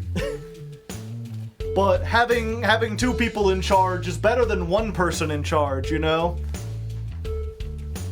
They at least have to somewhat agree on things. Probably got back on the booze. Maybe. Maybe that's why he stopped drinking the one time we had that interview with him. Because it's like, you know, his doctor probably told him he can't drink anymore. Anyway, important review. You arrive at work a little early despite a stressful journey. You still aren't quite sure of everything that's happened, though if the swarm of CCOs all over the building is anything to go by, this isn't just a Channel 1 matter. This is confirmed when you're informed that you need to speak to Bozeman immediately and are escorted to his office. The boss man arrives, disheveled and with a stern-looking CCO in tow. Ah, yes, Winston, good. This is the specialist, Abels. She will be observing this interview. Please come in and take a seat. The ruddy-faced man bustles into the office and leaves the door open for you to follow. A few times you've been here before was immaculate, with everything in its proper place. Not so today. So, Alex, do you know why you're here today? Bozeman's eyes are sharp and his gaze is fixed on your face from across the desk. Abels is standing behind you, out of sight, but definitely not out of mind. Not really. What happened last night was nothing short of the culmination of a heinous and outrageous campaign of terror that disrupt have been reaping on this nation and its territories. Bozeman shoots a glance behind you to the left where your CCO office is standing. And it is, of course, our duty to root out this rot wherever we find it, to prevent anything like last night from happening ever again. I have been asked by Advance to perform interviews with all staff members involved, and will be submitting a personal review of your performance both during the incident in question and throughout your time here. He shoots you a quick smile. Don't worry, it'll be fine. Arranging some papers, Bozeman clears his throat. Obviously, a lot happened last night, and I have a number of interviews to conduct today, so I'd rather none of them take any longer than necessary. Please be brief and concise and clear in your answers. At this point, Bozeman takes out a pair of glasses, places them somewhat delicately on the end of his nose, then the portly man leaned forward to examine his notes in detail. Now, obviously, we expect the odd bit of interference here and there, unavoidable. However, he paused, turning the page at agonizing pace. Interference is not the same as terrorist propaganda. Would you care to explain how quite so many of their messages found their way onto the airwaves? The machine's been out of date for years. I can barely keep things going. Out of the corner of your eye, you note the specialist Abel is visibly more attentive, awaiting your boss's response. Well, it's certainly true that accidents happen, and with the various stresses of last night's broadcast, I don't think anyone could begrudge you a slight drop in attention. The smile warms you as Abel returns to their passive stance. A loud creak breaks the growing silence as Bozeman leans back in his chair. The tape of poor Miss Brighton. Why did you play it? Help me understand. Why play the tape? As you meet his gaze, you're almost surprised to see an earnest concern. I was worried what they might do if I didn't play it. You watch as Bozeman slowly cleans his glasses before answering. Well, at the end of the day, you chose to do it, Alex. I don't know if I'd have done the same in your shoes. But I think it's clear that you thought it was the right thing to do, and that's all we can ask of you. He clears his throat and leans forward again, a smile once again. I believe that's all I had for you anyway. I've obviously got a few more interviews ahead of me, so I think we can leave it for there now, Alex. Bozeman looks to the CCO and seems to get the response he wants, nodding. Thankfully, Disrupt were thwarted last night, so we're still strong and on the air. You can head back to your post now. Thank you for your time. How many days pass? What's that, like 6 months? A banquet for some. I think it's safe to say I'm not getting hauled into prison, so there's that. It's your anniversary, and this year you've got a plan. A week away could be just what the doctor ordered for you and Sam, but it won't be cheap. Yeah, Sam needs it. Even though it's been a year since Susie got nuked. Still not great. Sam still hasn't forgotten that missed anniversary, but you've not made the mistake again in the 3 years since. Damn Bozeman. With the trip booked, you even took off today, so you could go out and cook a nice meal from scratch. Fancy. Sam's going to love it.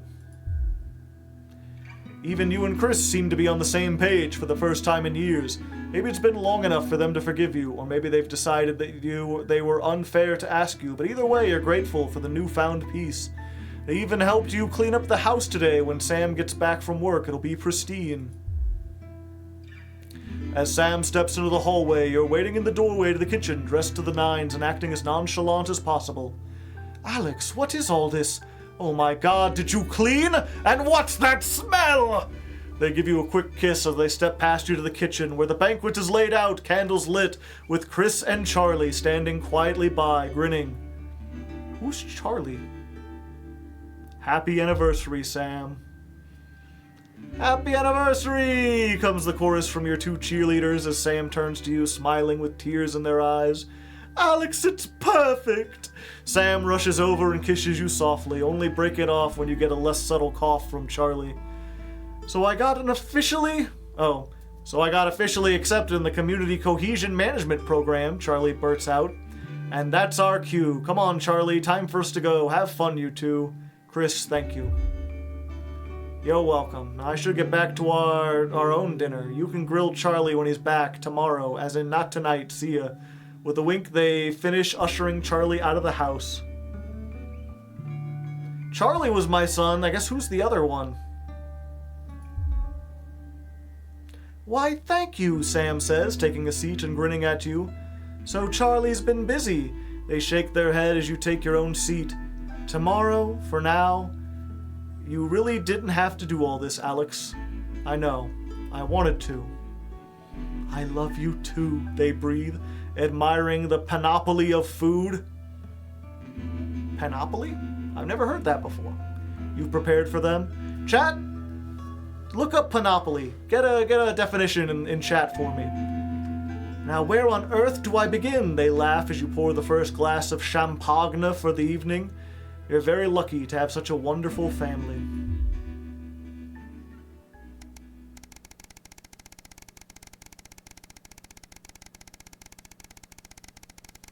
The opposite of a monopoly. But if I just had bread for dinner, I wouldn't be like, we've got a monopoly of food. Everything's ready. You and Sam have been trying to watch Bullet Man for years. But you missed it in the cinema, and never seemed to be in stock when you went to pick it up on the VHS. Now you're waiting for them to get home so you can start. You hear footsteps at the door. And the door opens as you put down a bowl of popcorn. We're all ready. Get your butt in here. Sam comes in with a vacant stare, ignoring both film and snacks as they sit down next to you. You have to nudge them to break their stupor. What is it, Sam? I've just been let go from work. They stare in space. Apparently there isn't a need for 2 nursery teachers anymore. Not enough children, so they can't justify the expense. That play was very popular. Holy fuck. It's only been a year. Did everyone in the city not only see that play, but decide, yes, good point? It's... You know, I understand art can cause, it can affect people, it can cause things to change. That one song was a banger, so it makes sense, yeah. Well, 4 got nuked. Well, yeah, but they weren't around here. But, having children is like... It would be like if someone had a musical about, what's like an equivalent example? It'd be like...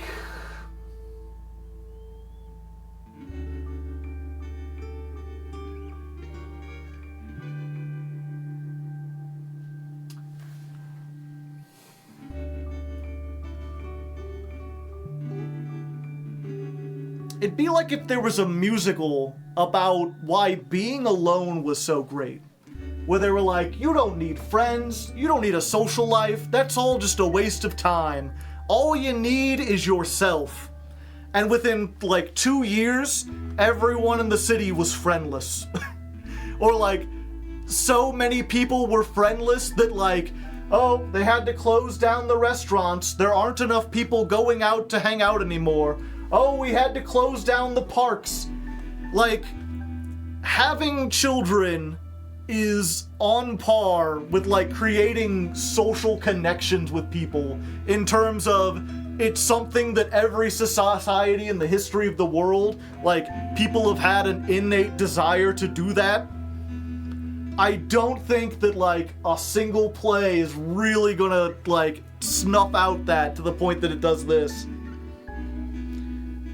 Especially, like, right after a war, right after things are looking good. Like, historically, this is where the population booms. They implied the government propelled them after they wrote the musical. Yeah. They gave them a whole bunch of funding, and that one girl may have been a plant or something like that. But, yeah, maybe there was a whole bunch of other stuff we didn't see. Maybe it's supposed to be implied that that one art piece was not just the one musical, but a whole wave of government-funded stuff. But I still don't think you could take down something like wanting to have kids. There's more to it. Oh, okay. No, you don't get it. There isn't a demand for younger years teachers anymore. It's not just here, anywhere. I don't know what I'm gonna do. Pull Sam into... Everywhere in the world! People have stopped having kids. We're safe. That should be enough. I guess you're right. I just hate putting this burden on you. Sam smiles and looks back. But I'll find something. I promise. We're a team. They laugh. God, I can't believe I just said that. I sound like the bloody Advance advert. We are, though. We'll get through this together. You flick Bullet Man on, finally finishing the film after years of build-up. It's a typical Hollywood blockbuster, not best sold on its writing, but enjoyable nonetheless. Later that night, long after Sam's fallen asleep while cocooned in the duvet, you find yourself wide awake thinking about money. How long will your savings last? I thought we didn't have to worry about savings anymore. I thought Advance was taking care of that shit. Due to the 4 nukes, the radiation has sterilized 90% of the population. They didn't even need the plant. Everyone just has radiation poisoning. Yeah. I mean, that's the thing. This was written, like almost all plays, this was written, oh, the sterility. 3 years since the uprising. Hello, Alex. I've checked the schedule for tonight. Nothing major to report. Certainly isn't anything you can't handle. Still, at least my daughter's in for Advance's new initiative. That should liven things up a bit here. Keep up the good work.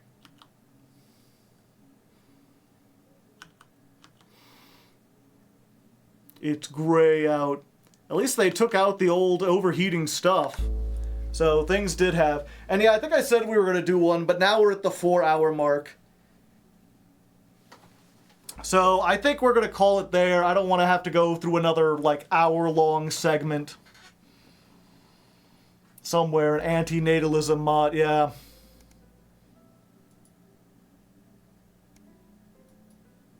Yeah, so let's go, let's end it for now. I think we've had enough excitement. We had some nice discussions there. Good evening. At least I thought it was interesting. Our main headlines tonight. It certainly improved, even if there's still a lot of things. Every single one. Voop. Yeah, I'm tired. It's for the best. Yeah, like I said after the first one, it was a little too much comedy and not enough, like, serious decisions. And now it's gotten serious decisions, but again, it feels... I think the word I'm looking for is contrived.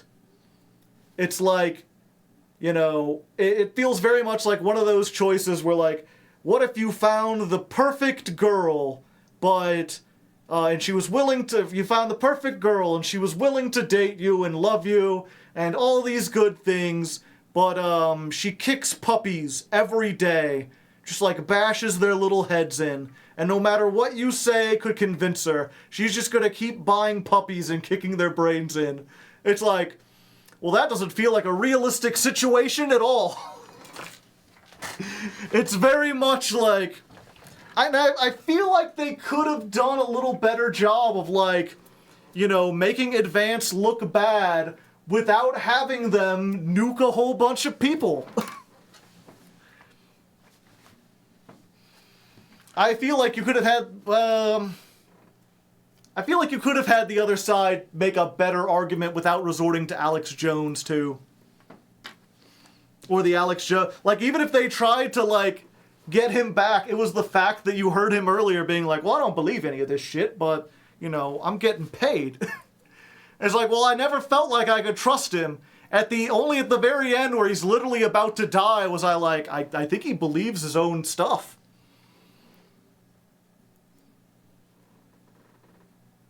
If you decide to have you continue this in 3 months, you might finish, yeah. I didn't mention it. This was all a Patreon request from Uber Super Sloth. I'm not sure if I'd play this game. I might have tried it on my own, but I'm not sure if I would have made it this far. But this was a Patreon request. Had me come in, do this. And again, I'm glad. You know, it was neat. I still experienced it. But it's one of those things to take things slightly lighter just for the end here. They did well with the increasing security vibe. Yeah, there are some things that were done well.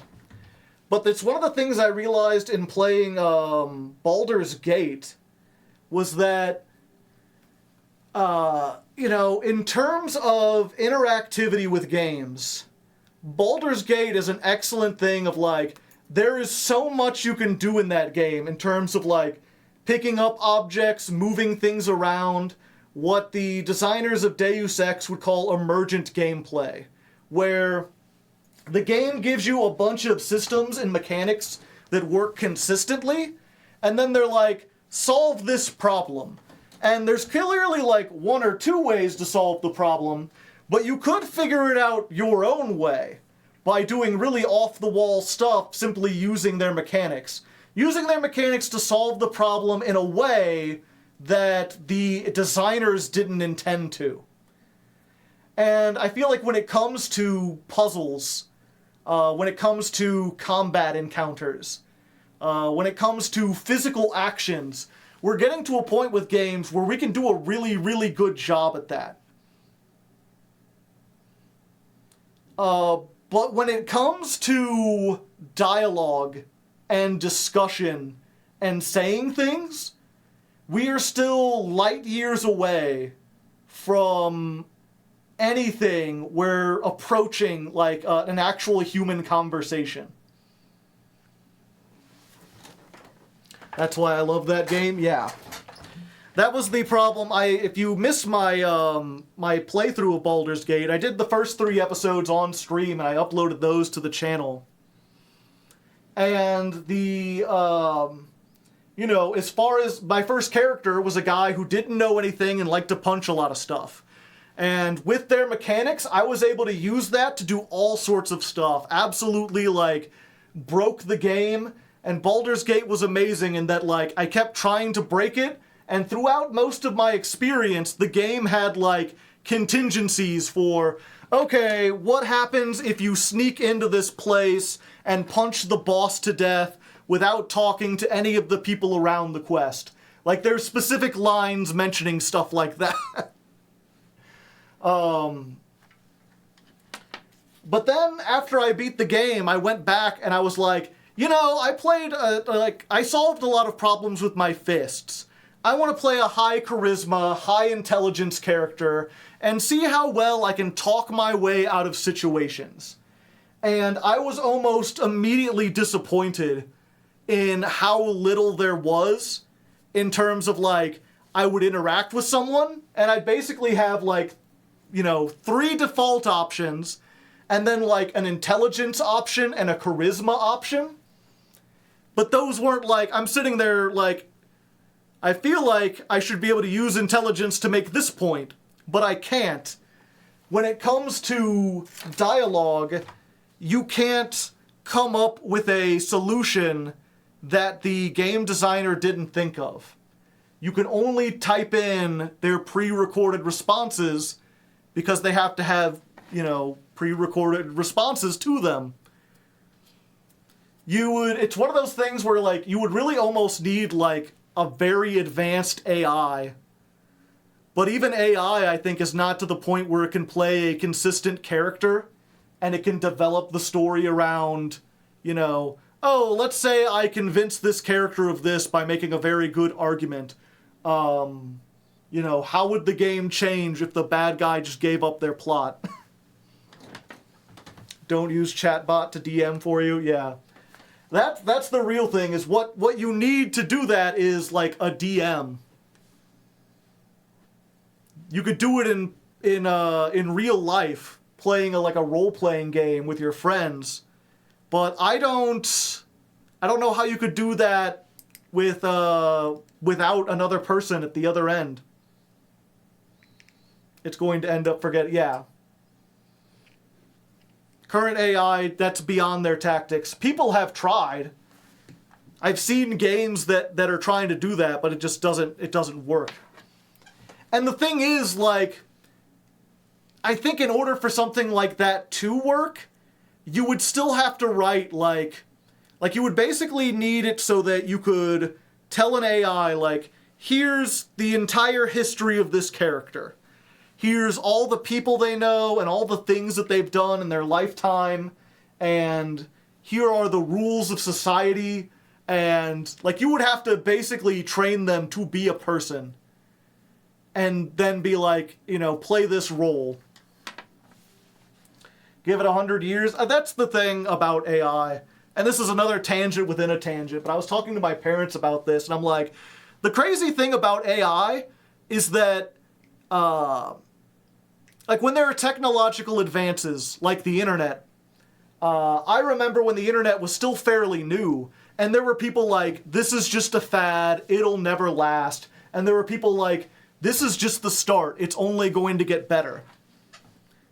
And, you know, the best example I can think of is Prince, or the artist formerly known as Prince, where he was like, I ain't putting my music online, I ain't gonna let people buy it. You can buy it physically or nothing else. This internet shit's gonna blow over in like 2 years. And he kept saying that right up until he died. You could not get any of his music anywhere online. Because he basically was like, no, it's gonna blow over any minute now. And then there's stuff like cryptocurrency and NFTs, where when it started, people were talking the same way. No, this is just the start. No, this is going to keep going. No, you don't understand. Everything's going to be on a blockchain in a few years. And then a year later, it just blew over. And it was nothing. And now, like, you can look back at the people who were so invested in that becoming the future and just laugh at how pathetic they were. And the thing was, I remember being like 16, 17 and being like, I can already see how this internet stuff is going to be taking over. I don't see how anyone could deny it. I remember seeing the crypto stuff, and even after learning about it, I was like, I don't see how this is going to revolutionize anything. I think you're foolish. But when it comes to AI, I don't know if it's the next internet or the next cryptocurrency. Because if it does advance past the point it is now, if it gets more robust and we get better learning modules, I could absolutely see it like revolutionizing things. But I could also see it getting stuck in this realm of like just putting together nonsense and never getting that cohesive, you know, person to talk to that everyone wants. The problem with AI isn't how it's used, it's that people don't know how it learns. Yeah. When the internet collapses tomorrow, we'll all be fools.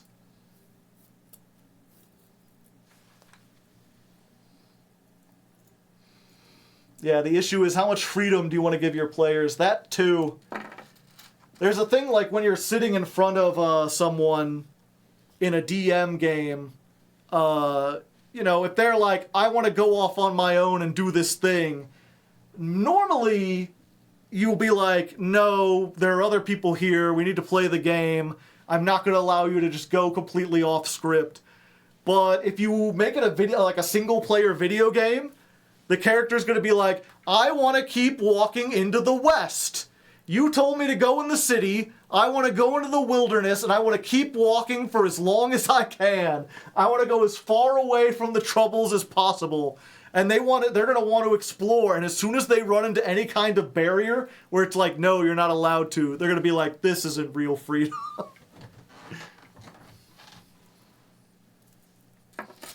Blockchain has some very niche uses. Yeah. Blockchain absolutely has its uses. And something like Bitcoin could become like a currency.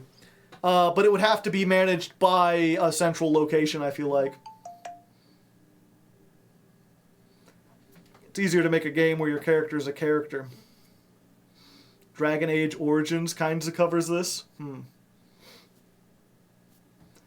like, the PC wouldn't run away, so you can't. Yeah. Either that, or you just have, like... Basically, you just put in an ending where, like... You know, once you get so far away from the quest, it's like... And so they ran away, and they never found out what happened. The end. Like, yeah, you can run away, just... You know, the game ends. What happens if they decide to turn... It's the same thing where, like, you know, why didn't, like, these characters just turn around and go back? Because there wouldn't be a movie. You know, if you want to decide to ignore the quest, you can, but then there's no game. Nier does that, and Far Cry, yeah. A game is built on a series of if statements, yeah.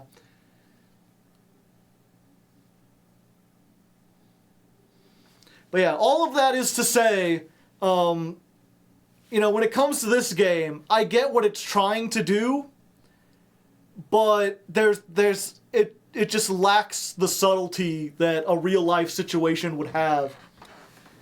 Like, it's hard for me to find the messaging in here, or to get the point of the story across, because I'm left with all these questions, and I feel like in real life, especially in a situation like this, I wouldn't be left with as much ambiguity.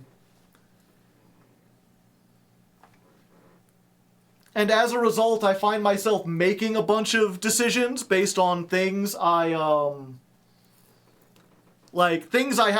of assumptions I have to make.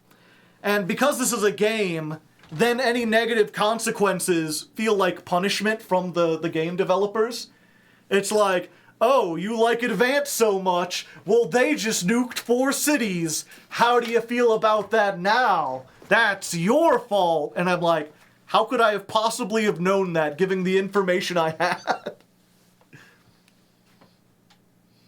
In the 80s, you can't... Yeah, I can't look things up, but I should be able to talk to people. You know, I assume that Disrupt is putting out, like, pamphlets and stuff. There's probably books. I could maybe go to a meeting. There's gotta be more, like... The thing is, I end up putting the Disrupt tape into the VCR and broadcasting it out to millions of people, because in this game, that is my only way to find out what the hell Disrupt's deal even is. What is their message? I don't know. I have no way of learning it outside of work. I can only learn it by putting this tape into the VCR. I double down, all hail Advance. I shouldn't be spending more time fixated about the nuclear attack than the actual narrative does. Yeah. It's really, I get that it's so strange, right? You know, not only does Disrupt wait a year and a half after the nukes to attack, but when they do, they don't even reference the nukes. They don't be like, think of the murdered souls. Think of the tyrannical dictator that you have. The military dictatorship. No, they're just like, aren't you still angry that they took all the rich people's money? And I'm like, no, that was the part I liked. They do once, yeah. But anyway, you know, I can't be down too bad on this, because it at least gives us stuff to talk about. It was fun to talk about it. Hopefully you enjoyed it. Again, if we do come back to this, it'll be in like 3 months. We can learn stuff all over again. Thanks again to Uber Super Sloth for making things. Or for requesting this. I'll be back streaming Yu-Gi-Oh! On Tuesday. So if you like that, you can come to that. And as I always say, you know, if you want to talk political questions or philosophical stuff on the regular streams, you can always do that at the beginning if you like these discussions about various topics. Until then, good luck, have fun,